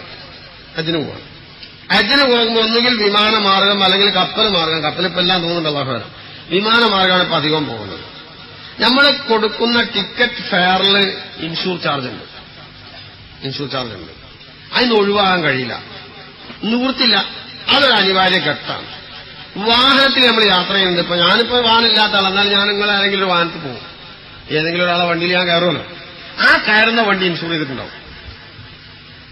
അപ്പൊ ഞാൻ കയറിയാൽ യാത്ര ചെയ്യുന്ന സമയത്ത് അലാ സബീലിൽ നൗബ, പിന്നെ ആരാണോ യാത്ര ചെയ്യുന്നത് അയാൾക്കാ ഇൻഷൂർ. ഇന്ന ആൾക്ക് നല്ല. ഒരു കാറിൽ 5 പേർക്ക്, ഒരു ജീപ്പിൽ 6 പേർക്ക്, ഒരു വാഹനത്തിൽ 41+2 അങ്ങനെന്തോ അവിടെ എഴുതിച്ച് കാണാം, 10 എന്നൊക്കെ എഴുതിച്ച് കാണാൻ. അതിന്റെ മുമ്പിൽ എഴുതിച്ചിട്ടുണ്ട് 41 കൂട്ടണം 10 കൂട്ടണം 2 എന്നൊക്കെ എഴുതിച്ചിട്ടുണ്ട്. ഞാൻ മനസ്സിലാക്കുന്നത് 41 സീറ്റിംഗ്, പിന്നെ 10 സ്റ്റാൻഡിംഗ്, 2 ഡ്രൈവറും കണ്ടക്ടറും ഒക്കെ ആയിരിക്കും. അല്ലാഹു ഞാൻ സ്വയം നനച്ചതാണ്, അങ്ങനെ ആയിരിക്കാം. അത്രയും പേർക്ക് അതിൽ ഇൻഷൂർ ഉണ്ടാവും. അതാ 40, 10, 2 ആരാണുള്ളെങ്കിൽ അയാൾക്ക്. അത് ഇന്ന വ്യക്തിത്വമൊന്നുമില്ല. അപ്പൊ ഞാനതിൽ കാര്യം എനിക്ക് ഇൻഷൂർ ഉണ്ടല്ലോ. ഞാൻ കൊടുക്കുന്ന ബസ് ചാർജ്, ഒരു ചാർജ് ഞാൻ കൊടുത്തു കഴിഞ്ഞു. ആ കൊടുത്തു കഴിയുമ്പോൾ ഇതിൽ ആ ഇൻഷൂറിന്റെ വിഹിതവും കൂടി ഉൾപ്പെട്ടിട്ടുണ്ട്. അതൊരു അനിവാര്യ ഘട്ടമാണ്. ഈ അനിവാര്യ ഘട്ടം നമ്മുടെ വീട് ഇൻഷൂർ ചെയ്യാണ്ടോ? കൂട്ടിക്കുഴച്ച് പറയരുത്. ഒരിക്കലും ഒഴിവാക്കാൻ കഴിയാത്ത സാഹചര്യത്തിലെ ഒരു ഇൽത്തിറാറിന്റെ അവസ്ഥ അവകാശപ്പെടാവൂ. അല്ലാത്ത കാര്യത്തിൽ ലറൂറത്തിന്റെ അവസ്ഥ അവകാശപ്പെടുന്നത് നീതീകരിക്കാവുന്നതല്ല. നമ്മുടെ ഫത്വൽ മീനിലൊക്കെ ഫിഖ്ഹിന്റെ കിതാബിലൊക്കെ മസല പറഞ്ഞിട്ടുള്ളത് ശുബ്ഹത്ത് മറ്റേ ഹറാമും ഹലാലും കൂടി കലർന്നാൽ, നമ്മളൊക്കെ ഇപ്പൊ ജീവിക്കുന്ന കാലത്ത് അങ്ങനെ അധികമുള്ളത് നമ്മളിപ്പോ ഇത് പാർട്ടിക്കും ഗ്രൂപ്പിനൊന്നും വേണ്ടി പറയല്ല. ഇങ്ങനെ കൂടിക്കലർന്ന അവസ്ഥ വന്നാൽ അത്യാവശ്യമുള്ളത് മാത്രം വിനിയോഗിക്കുക, ബാക്കിയുള്ളത് ഉപേക്ഷിക്കുക. അത് നമ്മൾക്കിതൊക്കെ പ്രസംഗിക്കാനുള്ളതാണ്. അത്യാവശ്യമുള്ളത് മാത്രം ഉപയോഗിക്കുക എന്ന് പറഞ്ഞിട്ട് നമ്മൾ ഓരോരുത്തർ ധരിച്ച വസ്ത്രത്തിന് എത്ര അത്യാവശ്യത്തിലാണ് ഇക്കാരൊക്കെ നമ്മൾ അറിയോ? ഓരോരുത്തരുടെ വാഹനത്തിൽ എത്ര അത്യാവശ്യത്തിലാണ് നമ്മൾ അറിയോ? ആവശ്യമുള്ളത് മാത്രമുള്ള കതിർ മാത്രം എടുത്ത് ബാക്കിയൊക്കെ ഒഴിവാക്കിയിട്ടല്ലേ നമ്മളിപ്പോ ഈ പറയുന്നതൊക്കെ. നമ്മൾ ആരും നമ്മുടെ ആശയത്തോട് നീതി പുലർത്തിയിട്ടില്ല. അതിലാരും ഒഴിവല്ല കേട്ടോ. ഒമാവ് പരിചയം ഞാൻ ഇനി ഒഴിവാക്കല്ല. പരമാവധി ഒഴിവാകാൻ വേണ്ടി ഉത്സാഹിക്കാറുണ്ട്, പക്ഷെ മുഴുവനായി ഒഴിവാകണില്ല. സ്വയം വിമർശനത്തിന് തയ്യാറാണ്ട് വേറെലോനെ നന്നാക്കാനല്ല ഈ കാര്യങ്ങളിലൊക്കെ. അപ്പൊ ശുബ്ഹത്ത് ഹലാലും ഹറാമും കൂടി കലരുന്നൊരവസ്ഥ വന്നാൽ അത്യാവശ്യമുള്ളത് മാത്രം വിനിയോഗിച്ച് അത്യാവശ്യമില്ലാത്തത് ഉപേക്ഷിക്കുന്നതാണ് ഇസ്ലാമിന്റെ തീരുമാനം. ഫത്വൽ മുഈൻ മുതലായ ഫിഖ്ഹിന്റെ കിതാബുകളിലൊക്കെ ഉള്ളത് അതാണ്. ഇൻഷൂറിനെയും ആ രീതിയിൽ മാത്രമേ കാണാൻ സാധിക്കൂ. നിവൃത്തിയില്ലാത്തത് മാത്രം അനുഭവിക്കുക, അല്ലാത്തത് ഒഴിവാക്കുക. വീടും വാഹനം ഒരുപോലെ കാണരുത്. ജനാസയെ അനുഗമിച്ചു പോകുമ്പോൾ ദിക്ർ ചൊല്ലുന്നതായി കാണുന്നു. ഇതിന് ഖുർആനിലോ ഹദീസിലോ വല്ല തെളിവുകളുമുണ്ടോ? സ്വഹാബാക്കളുടെ ജനാസയെ അനുഗമിച്ചപ്പോൾ പ്രവാചകർ സല്ലല്ലാഹു അലൈഹി വസല്ലമയോ സഹാബത്തോ ഇത് ചെയ്തതായി കാണുന്നില്ല. മാത്രമല്ല ജനാസയെ അനുഗമിക്കുമ്പോൾ മൗനം ദീക്ഷിക്കണമെന്നാണ് നബി വചനം. നബി സല്ലല്ലാഹു അലൈഹി വസല്ലമയോ സ്വഹാബാക്കളോ ചെയ്യാത്ത ഒരു കാര്യം സുന്നികൾ ചെയ്യുന്നതിന്റെ പ്രേരകമായ വസ്തുത എന്താണ്? നബിയോ സഹാബത്തോ ചെയ്തിട്ടില്ല എന്ന് പറഞ്ഞാൽ ശരിയല്ല, തെറ്റിദ്ധാരണയാണ്. അതൊക്കെ ചില പ്രസിദ്ധീകരണങ്ങളിൽ എഴുതിയ ആളുകളെ ബ്രെയിൻ വാഷ് ചെയ്താണ്. അബൂദാവൂദ് റിവായത്തിന്റെ ഹദീസിൽ സഹാബത്ത് ജനാസയെ അനുഗമിക്കുമ്പോൾ മിതമായ സ്വരത്തിൽ ദിക്ർ ചൊല്ലിയിരുന്നു എന്ന് കാണാം. അത്യുച്ചത്തിൽ ചെല്ലരുത് എന്നാണ് ഹദീസിലൊക്കെ ഉള്ളത്. ഉച്ചത്തിൽ ചെല്ലരുത്, മിതമായ സ്വരത്തിൽ, അതായത് ഒരു ഭക്തി ഭയമൊക്കെ ഉണ്ടാകുന്ന രീതിയിൽ മിതമായ സ്വരത്തിൽ ചെല്ലും. ഭൗതികമായ സംസാരങ്ങളും ജനാസന്റെ കൂടെ ഒട്ടും അരുത്. ഇന്നിപ്പോ നമുക്കിടയിൽ വ്യാപകമായുള്ളത് എന്താ വെച്ചാൽ നാടൻവർത്താനാണ്. ജനാസനെ അനുഗമിക്കുമ്പോൾ തെങ്ങിന്റെ മണ്ടരി മുതൽ മന്ത്രി സ്വീകരണത്തിൽ കോലാഹലം ഉണ്ടായത് വരെ ജനാസന്റെ കൂടെ പറയും. മരിച്ച ആൾക്കും പുണ്യല്ല, ജീവിച്ച ആൾക്കും പുണ്യല്ല. ഈ ചർച്ച ഉണ്ട്. സഹാബത്തിന്റെ പതിവ് മിതമായ സ്വരത്തിൽ ദിക്ർ ചൊല്ലുന്നതാണ്. മൗനം ദീക്ഷിച്ചു എന്ന് പറഞ്ഞില്ല, എന്നാൽ അത്യുച്ചത്തിൽ വേണ്ട എന്ന് പറഞ്ഞു. മിതമായ സ്വരത്തിൽ ദിക്ർ ചൊല്ലുക. അബൂദാവൂദ് റിവായത്തിൽ ഹദീസിലുണ്ട്. അതുകൊണ്ടാണ് ഫിഖ്ഹിന്റെ കിതാബുകളിലൊക്കെ വയുക്റഹുൽ ലഗതു വലൗ ബിദിക്രി, വയുക്റഹുൽ ലഗതു വലൗ ബിദിക്രി, വയുക്റഹുൽ ദിക്റു എന്നൊരു പരാമർശം നാം എവിടെയും കണ്ടിട്ടില്ല. ദിക്ർ ചൊല്ലൽ കറാഹത്താണെന്ന് ഫിഖ്ഹിന്റെ കിതാബിലൊന്നുമില്ല. വയുക്റഹുൽ ലഗതു വലൗ ബിദിക്രി എന്നുണ്ട്. കോലാഹലം ഉണ്ടാക്കൽ കറാഹത്താണ് ജനാസയെ അനുഗമിക്കുമ്പോൾ. അതുകൊണ്ട് മിതമായ സ്വരത്തിൽ ദിക്ർ ചെല്ലുന്നതാണ് സഹാബത്തിന്റെ പതിവ്. അബൂദാവൂദിന്റെ റിവായത്തിൽ കാണാവുന്നതാണ്. ഇമാം നവവി തങ്ങൾ അദ്കാറിൽ ഈ വിഷയം വിശദമായി ചർച്ച ചെയ്തിട്ടുള്ളതും ആകുന്നു. വീഡിയോ ക്യാമറ ഇസ്ലാമിൽ ഏത് നിലക്കെങ്കിലും അനുവദനീയമാണോ? അത് ഒരു നാട്ടിൽ ദീനീ പ്രവർത്തനം നടക്കുന്നുണ്ട് എന്ന് ഗൾഫിലെയോ നാട്ടിലെയോ ധനികന്മാരെ ബോധിപ്പിക്കാൻ വേണ്ടി അനുവദനീയമാണെന്ന് ഒരു മഹല്ലിലെ ഖതീബ് നബിദിന പരിപാടിയുടെ സ്റ്റേജിൽ വെച്ച് പറയുകയുണ്ടായി. ഇത് ശരിയാണോ? ഉചിതമായ മറുപടി പ്രതീക്ഷിക്കുന്നു. ഞാൻ വിഷയം വിശദീകരിക്കാം. പക്ഷെ നിങ്ങൾ ഒരു ഖതീബ് ഒരു ഇമാം എന്നൊക്കെ പറഞ്ഞ് ആളുകൾക്കിടയിൽ അനാവശ്യമായ വൈരം ജനിപ്പിക്കുന്ന ചോദ്യം കൊടുത്തയക്കാതിരിക്കുന്ന ഉപകാര വിഷയം മാത്രമേ പറഞ്ഞാൽ മതി. എന്റെ പരാമർശം ഒരു കാരണവശാലും പരസ്പര വൈരുണ്ടാക്കി തീർക്കണ്ട. ഞാൻ സ്വന്തമായി വൈരുള്ള ആളല്ല. വിഷയത്തോട് മാത്രം ആഭിമുഖ്യം കാണിക്കണം എന്നുള്ള താല്പര്യക്കാരനാണ്. പിന്നെ വൈരുണ്ടായാലേ പറ്റുള്ളൂ എന്നുള്ള പൈശാചിക മനസ്ഥിതി നമുക്ക് ആർക്കും വേണ്ട. കാരണം ഞാൻ ഇനിയിപ്പോ പറയുമ്പോൾ ഏത് ഖതീബേന്ന് പതി വേറെ ചിലരുണ്ട്, ഏത് ഖതീബേന്ന് പതി ഇന്നാളായിരുന്നു അങ്ങനെ ദയവ് ചെയ്ത് വിഷയം പറഞ്ഞാൽ മതി. നമുക്ക് ഒരു ഖതീബ് ഒരു ഇമാമ് ഒരു സദർ ഒരു മുഅല്ലിം എന്നൊക്കെ പറയേണ്ട കാര്യം എന്താ? നമ്മൾ തമ്മിൽ കാര്യങ്ങൾ പറഞ്ഞാൽ അതാണ് ഭംഗി. ഞാൻ ഒന്നുണ്ടായിട്ടല്ല, വിഷമമുണ്ടായിട്ട് പറഞ്ഞല്ല. അത് പരസ്പര വൈരം ചെറിയ തോതിലെങ്കിലും നമ്മുടെ ഈ മുഖാമുഖം ആളുകൾക്കിടയിൽ വൈരം ജനിപ്പിക്കരുത്. ഇതൊരു വൈജ്ഞാനികമായ ചർച്ചയാണ്. പിന്നെ വൈരുണ്ടായാലേ പറ്റുള്ളൂ എന്നുള്ള പൈശാചിക മനസ്ഥിതി നമുക്ക് ആർക്കും വേണ്ട. കാരണം ഞാൻ ഇനിയിപ്പോ പറയുമ്പോ അത് ഏത് ഹത്തീബേന്ന് പതി വേറെ ചിലരുണ്ട്, ഏത് ഹത്തീബേന്ന് പതി ഇന്നാളായിരുന്നു അങ്ങനെ ദയവ് ചെയ്ത് വിഷയം പറഞ്ഞാൽ മതി. നമുക്ക് ഒരു ഹത്തീബ്, ഒരു ഇമാമ്, ഒരു സദർ, ഒരു മുഅല്ലിം എന്നൊക്കെ പറയേണ്ട കാര്യം എന്താ? നമ്മൾ തമ്മിൽ കാര്യങ്ങൾ പറഞ്ഞാൽ അതാണ് ഭംഗി. ഞാൻ ഒന്നുണ്ടായിട്ടല്ല, വിഷമമുണ്ടായിട്ട് പറഞ്ഞല്ല. അത് പരസ്പര വൈരം ചെറിയ തോതിലെങ്കിലും നമ്മുടെ ഈ മുഖാമുഖം ആളുകൾക്കിടയിൽ വൈരം ജനിപ്പിക്കരുത്. ഇതൊരു വൈജ്ഞാനികമായ ചർച്ചയാണ്, ഒരു ചർച്ച, വൈജ്ഞാനികമായ ചർച്ച. അതുകൊണ്ട് നേരത്തെ അല്ലാത്ത എന്തെങ്കിലുമൊക്കെ അറിവ് ആളുകളുടെ മനസ്സിൽ കിട്ടിയാലും ഉപകാരം. ഇനി ഒന്നും കിട്ടിയിട്ടില്ല, നഷ്ടം ഉണ്ടാക്കണ്ട. എന്തെങ്കിലുമൊക്കെ ലാഭം ഉണ്ടെങ്കിൽ അൽഹംദുലില്ലാഹ് ഖൈറ്, ഒരു ലാഭമല്ലേ, നഷ്ടം ഉണ്ടാക്കണ്ട. ആ രീതിയിലായിരിക്കണം നമ്മൾ ആശയവിനിമയ പരിപാടികളൊക്കെ അഭിമുഖീകരിക്കേണ്ടതെന്ന് പ്രത്യേകം ഓർമ്മപ്പെടുത്തുന്നു. ഈ വീഡിയോ അതുപോലെയുള്ള വിഷയങ്ങളൊക്കെ അത്യാധുനിക മാധ്യമങ്ങളാണ്. അപ്പൊ ഈ മാധ്യമങ്ങളെക്കുറിച്ച് നമുക്ക്, ഞാൻ പറയുന്നത് അന്തിമമായിട്ട് നിങ്ങൾ കണക്കാക്കരുത്. ഞാൻ മനസ്സിലാക്കിയിട്ടുള്ളത് ഇത് വളരെ അതിസൂക്ഷ്മമായി കൈകാര്യം ചെയ്യേണ്ട ഒരു കേസാണ്. ഞാൻ നേരത്തെ പറഞ്ഞതുപോലെ നമ്മുടെ ജീവിതത്തെക്കുറിച്ച് നമ്മൾ ആദ്യം ചിന്തിക്കണം. ഈ ആരാനെ നന്നാക്കണ കാര്യം മാത്രം ആലോചിച്ചാൽ പോരാ. എപ്പോഴും മറ്റൊന്നെ നന്നാക്കാൻ വേണ്ടി മാത്രമുള്ള ശ്രമം സ്വന്തം കാര്യം ആലോചിക്കാതെ എനിക്ക് താല്പര്യമില്ല. ഇതിനെ എങ്ങനെ പറയാ, ഇവൻ മഹാ അഹങ്കാരി, ലാളിക്ക് അങ്ങനെ പറയാ, ഇവൻ മഹാ ആർഭാടക്കാരനും, അങ്ങനെയൊക്കെയുള്ള ഇന്നത്തെ പൊതുജീവിതം എന്ന് പറഞ്ഞത് നമുക്ക് താല്പര്യമില്ല. ഈ പറയുന്ന ആളിൽ ഇതില്ലെങ്കിൽ പിന്നെ അയാളെ പറയാൻ യോഗ്യനല്ല സത്യത്തിൽ. ഒക്കെ മനുഷ്യന്മാരിതിന് മാർക്കോട് ഒഴിഞ്ഞു നിന്നിട്ട് ആൾക്കാർ പോയത്തക്കാരൊന്നല്ല. കിതാബ് ഓതിയിട്ടുണ്ടാവില്ല എന്ന് എഴുതിയിട്ട് ജനങ്ങൾ മൊത്തം പോയത്തക്കാരാന്ന് വിചാരിക്കരുത്. ആളുകൾക്ക് ഈ കാര്യങ്ങളൊക്കെ തീരുമാനിക്കാനുള്ള ഒരു ഏകദേശം മാർക്കറിലുണ്ടാവും. ജനങ്ങൾ മനസ്സിലാക്കും. ഈ മാധ്യമങ്ങളെക്കുറിച്ച് നമ്മൾ മനസ്സിലാക്കണം. എന്താ മാധ്യമം? അത് ഞാൻ ഉദാഹരണത്തിലൂടെ പറയാൻ പാത്രം പോലെയാണ്. ഈ ഗ്ലാസ് ഉപയോഗിക്കുന്നതിന്റെ ഹുക്കം എന്താ? ഒന്നാമത് ഹുക്മ പറയുമ്പോൾ അത് മുക്കല്ലഫിന്റെ അഫ്ആലിനോടാ ബന്ധപ്പെടുക. ശറഅ് കൊണ്ട് കീർത്തിക്കപ്പെട്ട ആളുടെ പ്രവർത്തനത്തെക്കുറിച്ചാണ് ഹുക്മ പറയാം. ആ പ്രവർത്തനം ഹലാലാണോ ഹറാമാണോ പ്രവൃത്തി. അല്ലാതെ ഈ പെട്ടി ഹലാലാണോ ഹറാമാണോ എന്ന് പറയാൻ പറ്റില്ലല്ലോ. ഈ ഗ്ലാസ് അതിന്റെ ഉപയോഗത്തിന്റെ ഹുക്മ എന്താ? ഇതിൽ ജീരകം വെള്ളം തോന്നുന്നുണ്ട്, ഇതിന്റെ അടിയിൽ ജീരകം കാണുന്നുണ്ട്. ഇത് കുടിക്കാൻ വേണ്ടി ഉപയോഗിക്കുന്നതിന് യാതൊരു വിരോധമല്ല, അനുവദനീയാണ്. ഇതേ ഗ്ലാസ് കള്ളുകുടിക്കാൻ വേണ്ടി ഉപയോഗിക്കുകയാണെങ്കിലോ ആ ഉപയോഗം ഹറാമാണ്. ഈ ഗ്ലാസിന്റെ ഉപയോഗം ഒരിക്കൽ ഹലാലായി മറ്റൊരിക്കൽ ഹറാമായി. അതിന് കാരണം എന്താ? ഗ്ലാസ് അല്ല കാരണം, അത് എന്തിന് വിനിയോഗിച്ചു എന്നതാണ്. എന്തിന് വിനിയോഗിച്ചു? ഇതാണ് മാധ്യമങ്ങളുടെ അവസ്ഥ.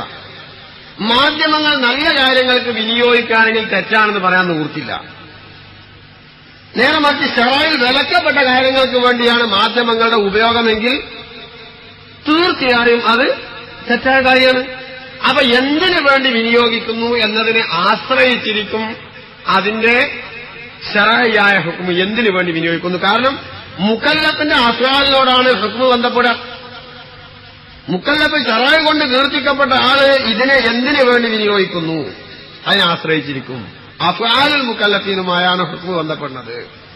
ഈ മാധ്യമം എന്തിനു വേണ്ടി വിനിയോഗിക്കുന്നു? ഒരു വീഡിയോ മാത്രമല്ല, ഏത് മാധ്യമവും എന്തിനു വേണ്ടി വിനിയോഗിക്കുന്നു എന്നുള്ള പ്രധാനപ്പെട്ട. നമ്മൾ കുറെ മാസികയും വാരികയൊക്കെ വായിക്കണില്ലേ? എല്ലാ പ്രസ്ഥാനക്കാർക്കുണ്ട് മാസികയും വാരികയും. സുന്നിക്കുണ്ട്, എല്ലാ സുന്നിക്കുണ്ട്, സുന്നി അല്ലാത്തവർക്കുണ്ട്. ദിനപത്രങ്ങൾ വരണ്ട്, മാസികണ്ട്, വാരികണ്ട്, ദ്വൈവാരികണ്ട്, പുസ്തകങ്ങളുണ്ട്. അതേസമയത്ത് സിനിമക്കാർക്കില്ലേ കുറെ? സിനിമ മാസികണ്ട്, വാരികണ്ട്, ദിനപത്രം ഉണ്ടോ എന്ന് എനിക്കറിയില്ല. ആ മാസികയും വാരികയും വായിക്കാൻ പാടില്ല, അത് വായിക്കണമെന്ന് പറഞ്ഞ എന്താ കാരണം? മൂല്യന്മാരൊക്കെ പാടെ കൂടിയിട്ട് ഇതിന് വരിക്കാരെ ചേർക്കാൻ പറ്റും. സുന്നി അഫ്കാറിന് വരിക്കാരനാവണം, പ്രബോധനത്തിന് വരിക്കാരനാവണം, അൽമനാറിന് വരിക്കാരനാവണം, സുന്നി വോയിസിന് വരിക്കാരാവണം, എല്ലാ ഗ്രൂപ്പും വരിക്കാരാവണം എന്ന് പറയുന്നില്ലേ? നാനക്ക് വരിക്കാരാവണം, സാനക്ക് വരിക്കാരാവണം, മറ്റൊരു വരിക്കാരാവണം എന്താ പറയാത്തു? ഒക്കെ മാധ്യമല്ലേ? മാധ്യമമാണ്. പക്ഷേ ഈ മാധ്യമം ദീനീ പ്രചരണത്തിന്റെ പേരിലാണ്, മറ്റേ മാധ്യമം വേറെ പ്രചരണത്തിന്റെ പേരിലാണ്. അപ്പൊ ഈ മാധ്യമത്തെ എന്തിനു വേണ്ടി വിനിയോഗിക്കുന്നു എന്നതാണ് പ്രധാനം. ദൃശ്യ ശ്രാവ്യ മാധ്യമങ്ങളുടെ ഒക്കെ അവസ്ഥ ഇതുതന്നെയാണ്. പക്ഷേ ഇന്ന് നമ്മൾ വളരെ കരുതലോടെ ഈ കാര്യത്തിൽ അഭിപ്രായ പ്രകടനം നടത്തണമെന്നൊരു മനസ്സാക്ഷി എന്താ അറിയോ? ദൃശ്യമാധ്യമങ്ങളിൽ അധികം വഴിതെറ്റിക്കുന്ന രീതിയിൽ പോകാൻ വലിയ ബേജാറ്. തലമുറകളെ, പുതിയ തലമുറയെ വഴിതെറ്റിക്കുന്ന രീതിയിലായി പോവുക എന്നുള്ള ബേജാറുണ്ട്. അതുകൊണ്ട് നിങ്ങൾ ഇഷ്ടാനുസരണം ഇത് വിനിയോഗിച്ചോളി എന്ന് പറഞ്ഞാൽ കുരങ്ങിന് എണീച്ചു കൊടുക്കണ മാതിരിയാവും. അല്ലെങ്കിലോ അത് കയറാൻ നിൽക്കുകയാണ്. അതിന്റെ പുറമെ ഏണിയും കൂടി വെച്ചു കൊടുത്താൽ. അപ്പൊ അതുകൊണ്ടാണ് നമുക്കിതിലൊരു മനസാക്ഷിക്കുത്തുണ്ട്. നമ്മളിതൊക്കെ പറയാൻ വേണ്ടി വിധിക്കപ്പെട്ടു, കിതാബ് പോകാനുള്ള യോഗം ഉണ്ടായത് പറയാൻ വിധിക്കപ്പെട്ടു എന്നുള്ളതുകൊണ്ട് നമ്മളെ പറച്ചിൽ കാരണം ഏതെങ്കിലും ഒരാൾ നന്നാകല്ലാതെ ഒരാൾ മോശമായാൽ അതിന്റെ പാപഭാരം കൂടി നമ്മൾ ഏൽക്കണ്ടേ. അത് എന്തിനു വേണ്ടി വിനിയോഗിക്കുന്നു എന്നതിനെ ആശ്രയിച്ചിരിക്കും. നല്ല കാര്യങ്ങൾ പ്രചരിപ്പിക്കാനാണെങ്കിൽ അതിനെ നിരുത്സാഹപ്പെടുത്താൻ നിവൃത്തില്ല. വടക്ക് കാര്യങ്ങളെ പ്രോത്സാഹിപ്പിക്കാനും പ്രചരിപ്പിക്കാനാണെങ്കിൽ തീർച്ചയായും അത് വിലക്കപ്പെടേണ്ടതാണ്. അത് ദൃശ്യ ശ്രാവ്യ മാധ്യമങ്ങളുടെ ഒക്കെ അവസ്ഥ അത് തന്നെയാണ്. നമ്മുടെ പത്രമാധ്യമങ്ങളും പ്രസിദ്ധീകരണ മാധ്യമങ്ങളുടെ സ്ഥിതിയും മറിച്ചല്ല. അത് നമ്മളൊക്കെ അനുഭവിച്ചു വരുന്നതും ആകുന്നു. ഇന്നിപ്പോ ഇന്റർനെറ്റും കമ്പ്യൂട്ടറും ഒക്കെ ഈ IT മേഖല നമുക്ക് ആർക്കിലും മാറി നിൽക്കാൻ കഴിയില്ല. ഇൻഫർമേഷൻ ടെക്നോളജി അത് വളരെ പുരോഗമിച്ചൊരു കാലത്താണത്. ആ മേഖലയിൽ നമുക്ക് മാറിക്കാൻ കഴിയുമോ? പക്ഷെ എന്താ അതുകൊണ്ടുള്ള ഇന്റർനെറ്റ് കൊണ്ടുള്ളത്? കുറെ ഗുണങ്ങളുണ്ട്, എന്നാ ദോഷങ്ങളുണ്ട്. ഒരുപാട് ഗുണങ്ങളുണ്ട്, ഒരുപാട് ദോഷങ്ങളുണ്ട്. എന്തിനു വേണ്ടി വിനിയോഗിക്കുന്നു എന്നുള്ള പറഞ്ഞത് ഒരു കച്ചവടക്കാരനാണെങ്കിൽ, ഒരു പ്രമുഖ വ്യാപാരിയാണെങ്കിൽ, വ്യവസായിയാണെങ്കിൽ അയാൾക്ക് ഇന്റർനെറ്റ് കണക്ഷൻ ഇല്ലാതെ കാര്യം നടക്കൂല. മലേഷ്യയിൽ ഇന്ന് എന്താണ് കൊപ്പറിന്റെ വില അല്ലെങ്കിൽ ഓയിലിന്റെ വില എന്നറിയണമെങ്കിൽ അയാൾക്ക് അയാളിപ്പോ ഇവിടെ നിന്ന് അറിയണ്ടേ? ടെലിഫോൺ ചെയ്ത് വെക്കാനൊക്കോ? അയാൾക്ക് അയാളെ ഇടപാട് ചെയ്യുന്ന ഇമെയിൽ മുഖേന ഒരു കത്ത് കൈമാറണമെങ്കിൽ ഇന്റർനെറ്റ് കണക്ഷൻ ഇല്ലാതെ എന്ത് ചെയ്യും? നിവൃത്തില്ല. ഇന്നൊരു അനിവാര്യമായി വന്നിരുന്നു അത്. അതേ സമയത്ത് ഈ ഇന്റർനെറ്റിൽ തന്നെ വേണ്ടാത്ത സർവ്വ തോന്നിയാസങ്ങളും കിട്ടും. ഈ വ്യവസായിന്റെ മകന് തോന്നിയാസാ വേണ്ടതെന്നുണ്ടെങ്കിൽ ഓനെ നിയന്ത്രിക്കലേ മാർഗുള്ളൂ. അത് മാധ്യമങ്ങളുടെ പൊതുസ്ഥിതിയാണത്. ആ കൂട്ടത്തിൽപ്പെട്ട ഒരു മാധ്യമം തന്നെയാകുന്നു വീഡിയോ എന്നത്. ചുവന്ന കുന്നിൽ ചേകന്നൂർ മൗലവിയുടെ അവശിഷ്ടങ്ങൾക്ക് വേണ്ടിയുള്ള തെരച്ചിലിനിടയിൽ നായയുടെ എല്ല് കിട്ടിയല്ലോ. ചേകന്നൂരിന്റെ കോലം മാറ്റപ്പെട്ടതാണോ? എനിക്കറിയില്ല.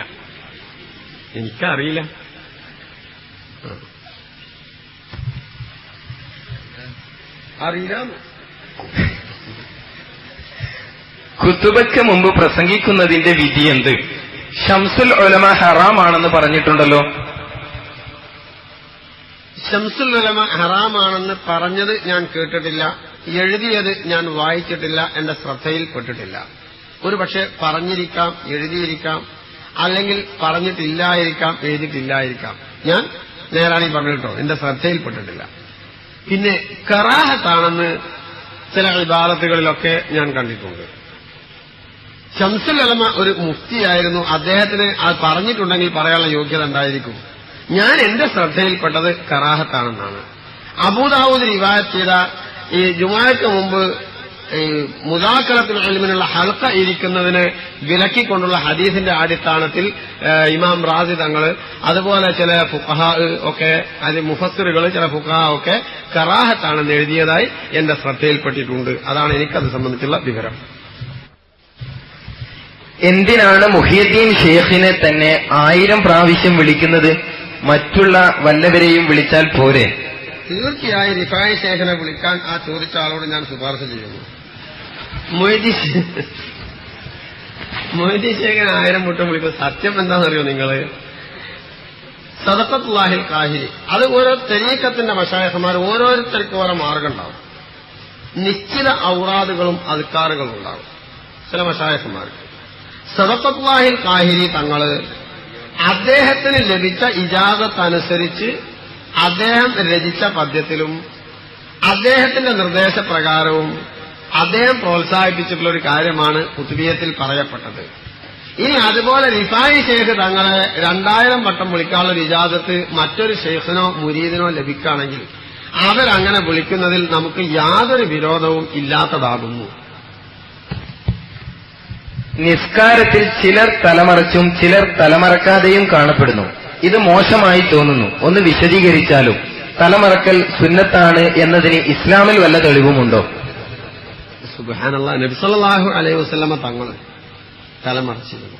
തങ്ങളുടെ വാക്ക്, പ്രവൃത്തി, മൗനാനുവാദം, അതിനാണ് ഹദീസ്, സുന്നത്ത് എന്നൊക്കെ പറയാം. തങ്ങളുടെ പ്രവൃത്തിയിൽ അതിന്റെ തങ്ങൾ നളം മറച്ചു. അത് മാത്രമല്ല, തല മറക്കുന്ന ആളുകൾക്ക് റഹ്മത്തിന് വേണ്ടി തങ്ങൾ ദുആ ചെയ്യുകയും ചെയ്തു. തന്നെ തല മറക്കുന്നതിൽ തങ്ങളുടെ പതിവെന്തായിരുന്നു പറയും? തൊപ്പി അതിന്റെ മേലെ തലപ്പാവും. അപ്പൊ ഞാനത് മുഴുവനായി പാലിച്ചിട്ടില്ല, പക്ഷെ അതിന്റെ പൂർണ്ണ രൂപം അപ്പോഴേ ലഭിക്കൂ. ഞാനത് ചെയ്തില്ല എന്നുള്ളത് കൊണ്ട് അത് വേണ്ടാന്ന് ഞാൻ പറയുന്നത് ശരിയല്ലല്ലോ. ഇന്റെ പ്രവൃത്തി മോശം എന്നല്ലേ പറയണ്ടുള്ളൂ. നമ്മൾ ഒരാൾ ചെയ്യാത്തൊരു കാര്യം നമ്മളടുത്തൊരു മോശം വന്നിക്കണമെങ്കിൽ ആ മോശം വേറുള്ളവരെയും ഇതിൽ പ്രചരിപ്പിക്കണ്ട. നമ്മളെ വീഴ്ചയ്ക്ക് നമ്മൾ പശ്ചാത്താപിക്കുക, നമ്മൾ നന്നായി ജീവിക്കാൻ വേണ്ടി ശ്രമിക്കുക എന്നല്ലാതെ വേറുള്ളവരെയും കൂടി എന്തിനാ മോശമാക്കണത്? നബി സല്ലല്ലാഹു അലൈഹി വസല്ലമ തങ്ങളെ തൊപ്പി അതിന്റെ മേലെ തലപ്പാവും ധരിച്ചു. മാത്രമല്ല അങ്ങനെ അസ്ഹാബുൽ അമായിമിന് തലപ്പാവ് ധരിക്കുന്ന ആളുകൾക്ക് റഹ്മത്തിന് വേണ്ടി തങ്ങൾ ദുആ ചെയ്തു. ആ രീതിയിൽ തങ്ങൾ പ്രവർത്തിക്കുകയും പ്രോത്സാഹിപ്പിക്കുകയും ചെയ്തത് ഇസ്ലാമിൽ മതിയായ പ്രമാണമാണ്. അതുകൊണ്ട് അങ്ങനെ ചെയ്യാണ് വേണ്ടത്. മറിച്ച് ചെയ്യുന്ന ആളുകളെ ഒരു പ്രവൃത്തിയിൽ നിന്ന് നമുക്ക് പിന്തിരിപ്പിക്കേ ഉപദേശിക്കേ ഒക്കെ ചെയ്ത് നോക്കാം. ഒരു നല്ല കാര്യമാണ്, മാറി നിന്നാൽ അല്ലെങ്കിൽ ഒഴിവാക്കിയാൽ ആ നല്ല കാര്യത്തിന് അയാൾക്ക് യോഗം ഉണ്ടായില്ല, ഭാഗ്യം ഉണ്ടായില്ല എന്നേ വിചാരിക്കണ്ടു. അതിനെ പ്രോത്സാഹിപ്പിക്കേണ്ടതില്ല. തബ്ലീഗ് ജമാഅത്തിൽ കൂടാൻ പറ്റുമോ? ഇല്ലെങ്കിൽ എന്താണ് കാരണം? വിശദീകരിക്കാമോ? മര്യാദക്ക് പോണ വഴിക്ക് എന്തായാലും പോയിക്കൂടെ, എവിടേക്കെങ്കിലും ഒന്ന് വളഞ്ഞു പോണെന്നാണ്. ഈ പുതുതായി വരുന്ന പ്രസ്ഥാനങ്ങൾ ഏതാണെങ്കിലും അടിസ്ഥാനപരമായ വിശ്വാസ പരിശോധിക്കേണ്ടത്. ജമാഅത്ത്, മുജാഹിദ്, തബ്ലീഗ് മൂന്നിനുള്ള അടിസ്ഥാനപരമായ വൈകല്യങ്ങളിൽ പ്രധാനപ്പെട്ട ഒന്ന് അമ്പിയാക്കന്മാരുടെ പാപ സുരക്ഷിതത്വം നിഷേധിക്കുകയും അമ്പിയാക്കന്മാര് തെറ്റുകുറ്റങ്ങൾ ചെയ്യുന്നവരാണെന്ന് ആരോപിക്കുകയും ചെയ്തതാണ്. ഈ ആക്ഷേപം ജമാഅത്തിൽ നിന്നുണ്ടായിട്ടുണ്ട്, മുജാഹിദിനുണ്ടായിട്ടുണ്ട്. അമ്പിയാക്കന്മാരെ കുറിച്ചുള്ള ഒരു വീക്ഷണ വ്യത്യാസത്തിലാണ് ഇപ്പൊ ഈ അഭിപ്രായ വ്യത്യാസം തുടങ്ങുന്നത്. പിന്നെ അതിങ്ങനെ മാലിക്കും മൗലൂദിക്കൊക്കെ പിന്നെ വന്നു എന്നുള്ളൂ. തുടക്കം അവിടെ. ഇപ്പോ ജമാഅത്തെ ഇസ്ലാമിന്റെ സ്ഥാപകൻ അബുൽ അല അദ്ദേഹത്തിന്റെ തഫ്സീമാത്ത് 2ാം വോള്യം 43-ാം പേജിൽ അമ്പിയാക്കന്മാരെ കുറിച്ച് പറഞ്ഞത് ഔറേക്ക് ലത്തീഫ് നുക്താഹെ അല്ലാഹു തആല ने बिलिरादा हर नबी से किसी न किसी वक्त अपनी हिफाजत उठाकर एक दौलत से संरक्षित हो जाने दी है ताकि लोग अंबिया को खुदा न समझे. എല്ലാ അമ്പിയാക്കന്മാർക്കും അബദ്ധം ഉണ്ടാവുന്ന ഉത്തരവാണ്. അമ്പിയാക്കന്മാരെ കുറിച്ച് അങ്ങനെ പറയാൻ പാടില്ലായിരുന്നു എന്നാണ് നമ്മൾ പറയുന്നത്. നമ്മൾ തമ്മിലൊക്കെ പറഞ്ഞാൽ മതി. അമ്പിയാക്കന്മാരെ കുറിച്ച് പറയണം, അത് പരിശുദ്ധരായിരുന്നു എന്ന് നമ്മൾ പറയണം. എന്നാലല്ലേ ആ മാർഗത്തിലേക്ക് ജനങ്ങളെ ക്ഷണിക്കാൻ നമുക്ക് യോഗ്യതയുള്ളൂ. നമ്മൾ അവരെ മാർഗത്തിലേക്ക് ജനങ്ങളെ ക്ഷണിക്കുന്നവരല്ലേ. അതുകൊണ്ട് അമ്പിയാക്കന്മാരെ കുറിച്ച് അങ്ങനെ പറയുന്നത്. പറഞ്ഞു കഴിഞ്ഞാൽ പിന്നെ അതിന് ന്യായം കണ്ടെത്തുകയാണ്. തൂബാന്റെ വാതിലടഞ്ഞാലും തെരുവീലിന്റെ വാതിലടയില്ലോ. അങ്ങനെ കണ്ടെത്തുന്നതിൽ അർത്ഥമല്ല. നദവത്ത് നേതാക്കളിൽ പ്രമുഖനായ ഉമർ മൗലവി അയാളുടെ സൽസബിയിൽ 1-ാം പുസ്തകം 3-ാം ലക്കം 33-ാം പേജിൽ പ്രവാചക ശ്രേഷ്ഠനായ മുഹമ്മദ് നബി പോലും നിത്യവും ഒരുപാട് തെറ്റുകൾ ചെയ്തിരുന്നു. സർവ്വ അമ്പിയാക്കന്മാർക്കും തെറ്റുണ്ടാവും. അപ്പൊ നമ്മൾ പറഞ്ഞ അമ്പിയാക്കന്മാരെ കുറിച്ച് അങ്ങനെ പരാമർശിക്കുക, അങ്ങനെ അച്ചടിച്ച് വിതരണം ചെയ്യേ, സാധാരണക്കാർക്ക് വായിക്കാൻ കൊടുക്കുന്നത് ചെയ്യേണ്ടതൊക്കെ മോശമാണ്. നമ്മൾ നല്ല രീതിയിൽ പറഞ്ഞതാണ്. അതിന്റെ പേരിൽ മൂല്യന്മാരെങ്ങനെയൊന്നും പറയേണ്ട കാര്യമില്ല. മൂല്യന്മാരെ പറയാൻ വേറെ തന്നെ കാരണങ്ങളില്ല. ഇത് മോശമാണ് അമ്പിയാക്കന്മാരെ കുറിച്ച് പറഞ്ഞത്. ഇതേ സമീപനം തന്നെയാണ് തബ്ലീഗ് ജമാഅത്തിന്റെ സ്ഥാപകൻ ജനാബ് ഇല്യാസി സാഹിബിന്റെ തിരുവചനങ്ങൾ മുഹമ്മദ് മൻസൂർ നൊഅ്മാനി ക്രോഡീകരിച്ചിട്ടുണ്ട്. മുഹമ്മദ് മൻസൂർ നൊഅ്മാനി ക്രോഡീകരിച്ചതാണ് ഹസ്രത്ത് മൗലാന മുഹമ്മദ് ഇല്യാസ് സാഹിബിന്റെ മൽഫൂലാത്ത് തിരുവചനങ്ങൾ, തിരുമൊഴികൾ. അതിന്റെ 87-ാം പേജിൽ അമ്പിയാക്കന്മാരിൽ നിന്ന് സാധാരണ ജനങ്ങളുമായി സഹവസിക്കുന്നത് കാരണം കദൂറാത്തുണ്ടാകുന്നു. 3 നേതാക്കന്മാർ 3 പരാമർശം നടത്തി. തബ്ലീഗ് സ്ഥാപകൻ പറഞ്ഞു കദൂറാത്തുണ്ടാകും, ജമാഅത്ത് സ്ഥാപകൻ പറഞ്ഞു ലഗ്ദിസ് ഉണ്ടാകും, നദവത്ത് നേതാവ് മലയാളി ആയതുകൊണ്ട് പച്ച മലയാളത്തിൽ പറഞ്ഞു തെറ്റുകൾ ഉണ്ടാകും. ഓരോരുത്തരും അവരവരുടെ ഭാഷയിൽ പറഞ്ഞു. അപ്പോൾ അമ്പിയാക്കന്മാരുടെ ഇസ്മത്തിനെ നിഷേധിക്കുകയും അവരുടെ മേൽ കുറ്റാരോപണം നടത്തുകയും ചെയ്തു എന്നതാണ് ഈ പ്രസ്ഥാനങ്ങൾക്കൊക്കെയുള്ള പ്രധാനമായ ഓരോ തെറ്റുകൾ. കണ്ണൂർ കാമ്പസാറിൽ വെച്ച് ഞാനിത് പറഞ്ഞു. കണ്ണൂർത്തായതുകൊണ്ട് അതിർക്കരിപ്പൂരെന്ന് പറഞ്ഞു.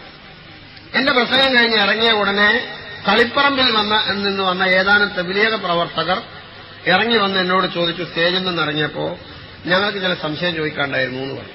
ഞാനാണെങ്കിൽ ട്രെയിനിന് കണക്കാക്കി പ്രസംഗം നിർത്തിയിട്ട് പോവാണ്. എപ്പോഴും ഈ തിരക്കുണ്ട്. അങ്ങനെ അപ്പൊ ചെയ്യാ, ഓരോരുത്തർക്കും ഓരോ യോഗല്ലേ. പോയാൽ തിരക്ക് അവർ സമ്മതിക്കൂല. പിറ്റേന്ന് ചോദിക്കാൻ സമയം തന്നില്ല എന്നാ പറയാം. ആയിക്കോട്ടെ, ചോദിച്ചോളൂ പറഞ്ഞു. എന്റെ ധാരണ ഇതിൽ ഇങ്ങനെ പുസ്തകമില്ല എന്ന് പറയും, അല്ലെങ്കിൽ ആ പുസ്തകത്തിൽ അതില്ല എന്ന് പറയുന്ന ഞാൻ ധരിച്ചത്. തബ്ലീഗുകാർ സാധാരണ അങ്ങനെ പറയാറ്. ഇവരെ കയ്യിൽ ഈ മൽഫൂലാത്ത് കാണുന്നുണ്ട്. അവരെന്നോട് പറഞ്ഞു, ഈ പറഞ്ഞതിൽ എന്താ കുഴപ്പമെന്ന് ചോദിച്ചു. അമ്പിയാക്കന്മാർക്ക് തെറ്റുണ്ടാവുമെന്ന് പറഞ്ഞതിൽ എന്താണ് കുഴപ്പമെന്നാ ചോദിക്കുന്നത്. ഞാൻ പ്രതീക്ഷിക്കാത്ത ചോദ്യമാണ് ചോദിച്ചത്. എന്റെ പ്രതീക്ഷ അങ്ങനെ ഇല്ല എന്ന് പറയും, അല്ലെങ്കിൽ അങ്ങനെ പുസ്തകമല്ല എന്ന് പറയുന്നൊക്കെ ഞാൻ പ്രതീക്ഷിച്ചത്. പ്രതീക്ഷിക്കാത്ത ചോദ്യമായി പോയി. അങ്ങനെ പറഞ്ഞാൽ എന്താ കുഴപ്പമെന്ന് ചോദിച്ചു. ഞാൻ ഉടനെ പറഞ്ഞു പ്രതീക്ഷിക്കാത്ത ചോദ്യമാണെങ്കിലും അങ്ങനെ പറഞ്ഞാൽ എന്താ കുഴപ്പമെന്നുള്ള മാനസികാവസ്ഥയിൽ നിങ്ങൾ എത്തിച്ചതാണ് കുഴപ്പമെന്ന് പറഞ്ഞു. അമ്പിയാക്കന്മാര് തെറ്റ് ചെയ്താൽ എന്താ കുഴപ്പമെന്ന് ചോദിക്കണ മാനസികാവസ്ഥയിൽ ഈ പ്രസ്ഥാനമല്ല നിങ്ങൾ എത്തിച്ചത്. സാധാരണക്കാരെന്നുള്ള നിലക്ക് അമ്പിയാക്കന്മാരെ കുറിച്ച് അങ്ങനെ പറയാൻ പാടില്ലായിരുന്നു എന്ന് നിങ്ങൾക്ക് തോന്നിയില്ലോ. നിങ്ങൾ എങ്ങനെ ബ്രെയിൻ വാഷ് ചെയ്തിരുത്തില്ലേ, അതിന്റെ കുഴപ്പമൊന്നും. എന്റെ മറുപടി അവർ പ്രതീക്ഷിച്ചില്ലാന്ന് തോന്നുന്നുണ്ട്. അവർ കുറച്ചുനേരം അങ്ങനെ ഉണ്ടായിരുന്നില്ല. എന്നാ ഞങ്ങൾ പോവാണ് കാരണം ഓ ശരി എനിക്കും ധൃതിയുണ്ട് കാരണം ഞാൻ അങ്ങനെ. അപ്പോൾ അമ്പിയാക്കന്മാരുടെ മേൽ കുറ്റാരോപണം നടത്തുന്ന ഒരു പ്രസ്ഥാനം എന്ന നിലക്ക് അതിൽ അംഗമാകാൻ പാടില്ലാത്തതാകുന്നു. ഒരു ഉപചോദ്യമാണ്. മുബ്തദഇന്മേൽ മയ്യത്ത് നിസ്കരിക്കൽ പണ്ഡിതന്മാർക്കും ഹറാമാണെന്നും സാധാരണക്കാർക്ക് കറാഹത്താണെന്നും കേരളത്തിലെ ഒരു വിഭാഗം സുന്നി പണ്ഡിതർ പറയുന്നു. മുബ്തദഇന്മേൽ മയ്യത്ത് നിസ്കരിക്കുന്നതിന്റെ വിധി എന്ത്? ഇത് സംബന്ധമായി നാലാലൊരു ഹുക്മ് വ്യക്തമായി പറയുവാൻ അത് സംബന്ധമായി വിമർശകരുമായി ചർച്ചയ്ക്കും സമസ്തക്കാർ തയ്യാറാകുമോ? ഷംസുൽ ഉലമ ഇത്തരം നിസ്കാരം ഹറാമാണെന്ന് പറഞ്ഞതായി ദാരിമീസ് അസോസിയേഷൻ പ്രസിദ്ധീകരിച്ച സ്മരണികയിൽ കാണുന്നു. ഇത് സംബന്ധമായി എന്തു പറയുന്നു? ചർച്ചക്കൊക്കെ ഒരുക്കാണ്. ഞാൻ ഈ ഇതുവരെ പറഞ്ഞിട്ടുണ്ടല്ലോ, ഇതുവരെ പറഞ്ഞത് ഇനി പറയാൻ പോകുന്നത് ആ വിഷയത്തിലൊക്കെ ആരേറ്റും ചർച്ചയൊക്കെ ഒരുക്കാണ്. ആ ചർച്ച ഒന്നും പറഞ്ഞ് എന്റെ അടുത്തേക്ക് വേണ്ട. അതിനൊക്കെ നിങ്ങൾ ഈ വലിപ്പത്തിൽ വേറെ ആളോ നോക്കണം. ചർച്ചയ്ക്ക് നിങ്ങൾ ആരൊക്കെയുള്ള വെച്ചാൽ എല്ലാവരും ഇപ്പൊ തന്നെ വന്നോളി. ഞാൻ എനിക്ക് അറിയുന്നതേ പറയുന്നുള്ളൂ, അറിയാത്ത അറിയില്ല എന്നാ പറയുന്നത്. ഞാൻ പറയുന്ന മസാലക്ക് ഒന്നുകിൽ ഞാൻ ആയത്തിൽ തെളിവ്, അത് തഫ്സീറിലുള്ളതേ ഞാൻ പറയുള്ളൂ. എന്റെ ഇഷ്ടത്തിന് ഞാൻ ആയത്ത് പറയില്ല. ഒരായത്തും അതിന്റെ തഫ്സീറും ഉണ്ടാവും, ഹദീസും അതിന്റെ ശറഹും ഉണ്ടാവും, ഫിഖ്ഹിലെ മസലയും ഉണ്ടാവും. അതില്ലാത്തൊരു വിഷയം ഞാൻ പറയാറില്ല. അതുകൊണ്ട് ചർച്ച അതാ ഞാൻ പറഞ്ഞ ഹുക്കുമ് നാലാല് ഹുക്കുമ് എന്നൊക്കെ പറയുമ്പോൾ വലിയ വിവരമുണ്ട് എന്നുള്ള വലിയ പൊങ്ങച്ചത്തിലാണ് ഏറ്റു കൊടുത്തേക്കുന്നത്. തുഹഫ, മുഗ്നി, നിഹായ, മിന്നാജിന്റെ മറ്റ് വ്യാഖ്യാന ഗ്രന്ഥങ്ങളെ ശറഹുകളൊക്കെ എന്നാണ് മുത്താല ചെയ്താളെ. മയ്യത്ത് നിസ്കരിക്കല് സാധാരണ ജനാസ നിസ്കരിക്കുന്നതിന്റെ ഹുക്കും എന്താ? ഫർള് കിഫായി അല്ലേ? ആ ഹുക്കുമിൽപ്പെട്ട തന്നെയാണ് മുബ്തദി മരിച്ചാലും ഫാസിഖ് മരിച്ചാലും ഷാഫി മദ്ഹബിലുള്ള ഹുക്കും. ഹംബലി മദ്ഹബിലാണെങ്കിൽ അത് പാടില്ലാത്തതാണ്. ഹംബലി മദ്ഹബ് അനുസരിച്ച് ശംസുൽ ഉലമ ഫത്വ കൊടുത്തോന്ന് എനിക്കറിയില്ല. 4 മദ്ഹബിലും ഫത്വ കൊടുക്കാൻ കഴിവുള്ള ഒരാൾക്ക് മറ്റേ മദ്ഹബ് അനുസരിച്ച് ഫത്വ കൊടുക്കാലോ. ചോദിച്ച ആളാരാന്നും കൂടി അറിയണം. മറുപടി ഏതാന്ന് മാത്രം നോക്കിയാൽ പോരാ, ചോദിച്ച ആൾ ആരാന്നും കൂടി അറിയണം. ചോദിച്ച ആൾ ഹംബലി മദ്ഹബാരനാണെങ്കിൽ ഹംബലി മദ്ഹബ് അനുസരിച്ച് ഫത്വ കൊടുത്തിട്ടുണ്ടാവും. ചോദിച്ച ആൾ ഷാഫി മദ്ഹബാരനാണെങ്കിൽ അതനുസരിച്ച് ഫത്വ കൊടുക്കും. ചോദ്യകർത്താവിനെയും കൂടി അറിഞ്ഞാലേ ഈ ഫത്വ ഏതടിസ്ഥാനത്തിലാണെന്നും കൂടി തീർച്ചപ്പെടുത്താൻ കഴിയൂ. പ്രത്യേകിച്ച് 4 മദ്ഹബിലും ഫത്വ കൊടുക്കാൻ കഴിവുള്ള ഒരാളാകുമ്പോൾ. ഷാഫി മദ്ഹബ് അനുസരിച്ച് ഫാസിഖ് ആണെങ്കിലും മുബ്തദി ആണെങ്കിലും ഓന്റെ പേരിൽ മയ്യിത്ത് നിസ്കരിച്ചോളണം. ഹംബലി മദ്ഹബ് അനുസരിച്ച് നിസ്കരിക്കാൻ പാടില്ലാത്തതാണ്. മറിച്ചൊരു മസ്അല ഷാഫി ഫിഖ്ഹിലില്ല. ആരെങ്കിലും ഒരു അബദ്ധം പണ്ട് ദീദിയാജ് മരിച്ചപ്പോൾ ഒരു അബദ്ധം പറഞ്ഞാണ് കുടുങ്ങിയതാ, പിന്നെ അതിന് മസാല ഉണ്ടാക്കി നടക്കുക. കിതാബ് ഓതി പഠിക്കണം. വെറുതെ കോലം കെട്ടിയതുകൊണ്ടൊന്നും കാര്യം ഉണ്ടാവില്ല. ഷാഫി മദ്ഹബിൽ മറ്റൊരു മസാല കാണിച്ചു തരാം. അമ്മ പ്രസവിച്ചൊരു മൂല്യർ ഇപ്പൊ കേരളത്തിൽ ജീവിച്ചിരിപ്പില്ല. വിനയത്തിൽ പറയാൻ എഴുതിങ്ങനെ പറഞ്ഞാൽ വരെ ഇനി വല്ലതുണ്ടെങ്കിലും കൊടുത്തയക്കുന്ന കാണാലോ. ഷാഫി മദ്ഹബിൽ ഏത് ഫിഖിലുള്ളത് മുത്തഫരിദ് മുതൽക്ക് നോക്കിക്കോളി. വെറുതെ ഇങ്ങനെ മനുഷ്യൻ കോലം കെട്ടി നടന്നാൽ മതി.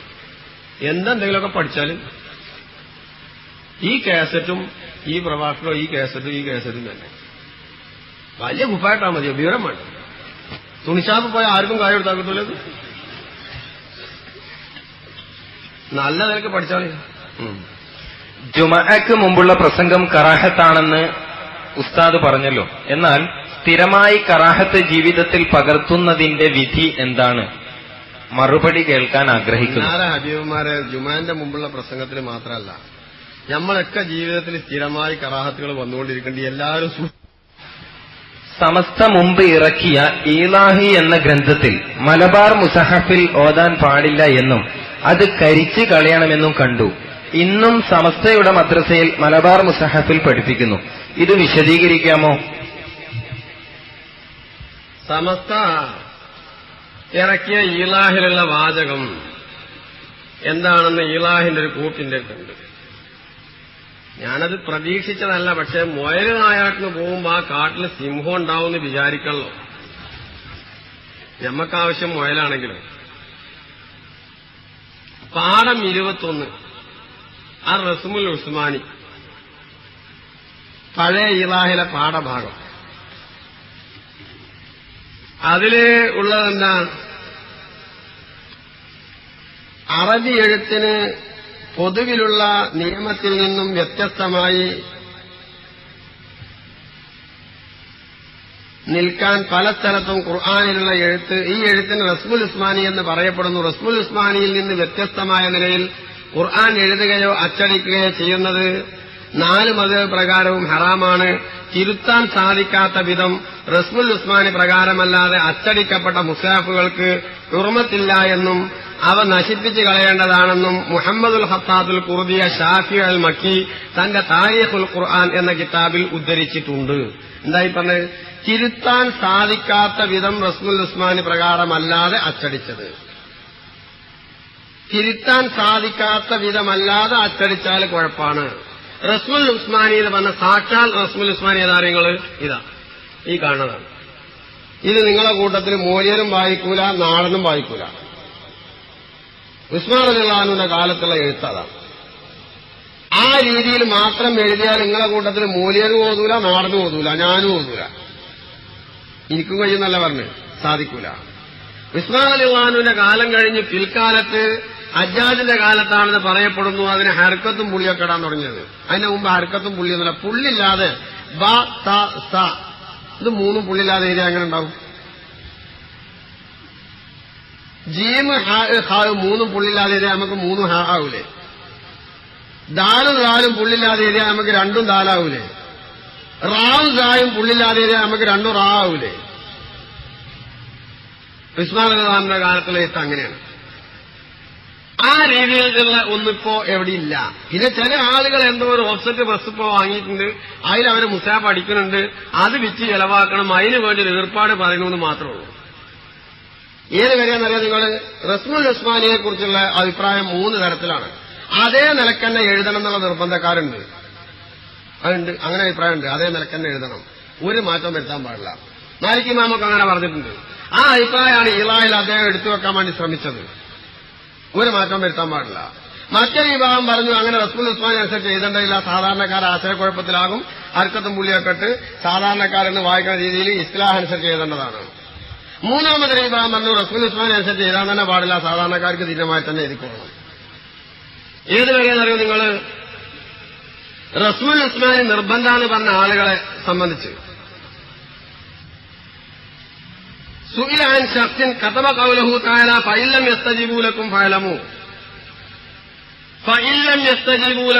എന്ന സൂറത്തുൽ ഹൂദിലെ 14ാമത്തെ ആയത്ത് ഫഇല്ലം എന്ന് പറഞ്ഞിടത്ത് റസ്മുൽ ഉസ്മാനിയിൽ നൂനില്ലാതെയാണ്. ഫഇല്ലം നൂനില്ലാതെ എഴുതിയിട്ടില്ല. ഒരാള് പിന്നെ നൂനിട്ട് എഴുതി, ഖിയാസ് അനുസരിച്ച് നൂനിട്ട് എഴുതി, ഫഇല്ലം എഴുതി.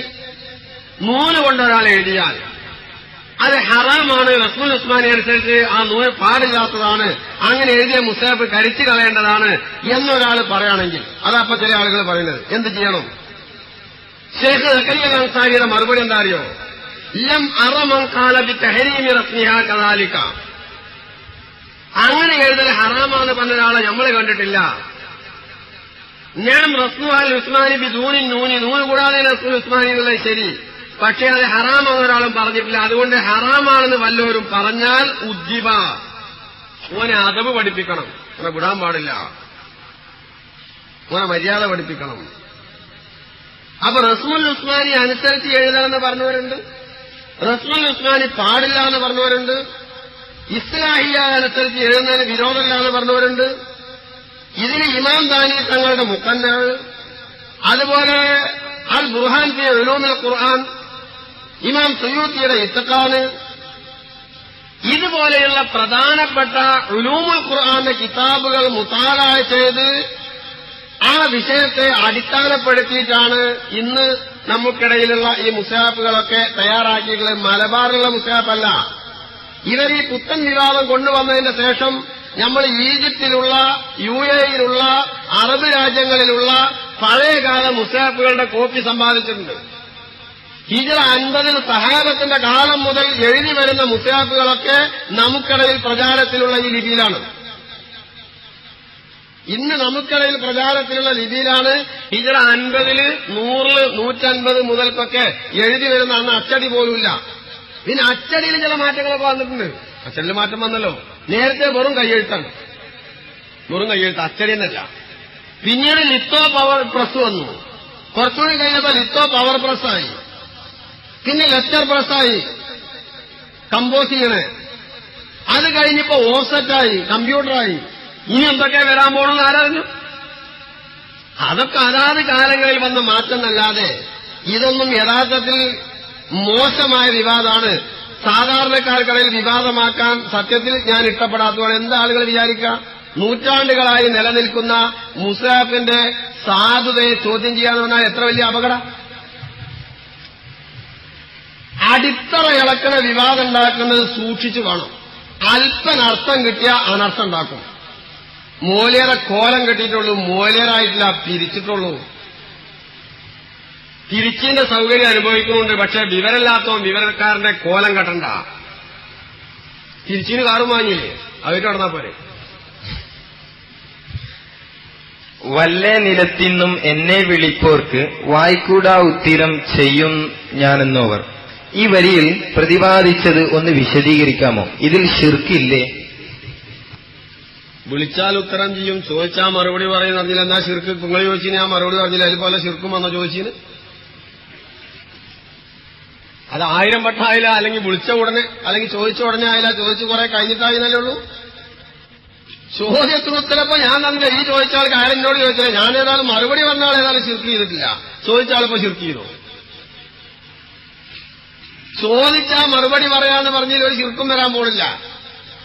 പിന്നെ മരിച്ച ആളുകൾക്ക്, സാലിഹ്യങ്ങളായ ആളുകൾ മരണപ്പെട്ടാൽ അവരുടെ അർവാഹുകൾക്ക് ഭൗതിക ലോകവുമായി ബന്ധം പുലർത്താനും സ്വൈരവിഹാരം നടത്താനുമുള്ള അവസരമുണ്ടാകുമെന്ന് ഹദീസുകളിലൊക്കെ വന്നിട്ടുള്ളതാണ്. കിതാബുർ റൂഹിൽ ഇബ്നുൽ ഖയ്യിം പോലും അത് സമ്മതിച്ചിട്ടുള്ളതാണ്. ആ ഇബ്നുൽ ഖയ്യിം കിതാബുർ റൂഹിൽ സമ്മതിച്ച് അതേ അടിസ്ഥാനത്തിൽ മാത്രം കണ്ടാൽ മതി മുഹീദ്ദീൻ മാലയിലെ പരാമർശവും. ബാങ്കിൽ നിന്നും ലഭിക്കുന്ന പലിശ അടക്കാൻ ബുദ്ധിമുട്ടുന്ന മുസ്ലിമിനെ സഹായിക്കാമോ? പലിശ വാങ്ങുന്നതും കൊടുക്കുന്നതും ഒക്കെ നിഷിദ്ധാണ്. അപ്പൊ ഇയാൾ വാങ്ങിയത് തെറ്റ്, ഇനി വേറൊരാൾക്ക് കൊടുക്കണമെന്ന് തെറ്റ്. മൂത്രം കൊണ്ട് മനഴിച്ചാൽ ശരിയാവുമോ എന്ന് ചോദിക്കണ മാതിരിയാണ്. സഹാബികളുടെ ഖബർ കെട്ടിപ്പൊക്കിയിട്ടുണ്ടോ? ഉണ്ടെങ്കിൽ തെളിയിക്കുക. തെളിയിക്കാൻ മദീനത്തേക്കോ മക്കത്തേക്കോ നമ്മളെ കൂടെ പോന്നോളി, അല്ലെങ്കിൽ സഹാബത്ത് മാറടക്കപ്പെട്ടോടത്തേക്ക് നമ്മളെ കൂടെ പോന്നോളി, കാണിച്ചു തരാം. അല്ലാതെ ഇവിടെ തൃക്കരിപ്പൂരിൽ നിന്നിട്ട് എങ്ങനെ സാഹിബിന്റെ കബറ് കെട്ടിപ്പൊക്കിയ തെളിയിക്കല്?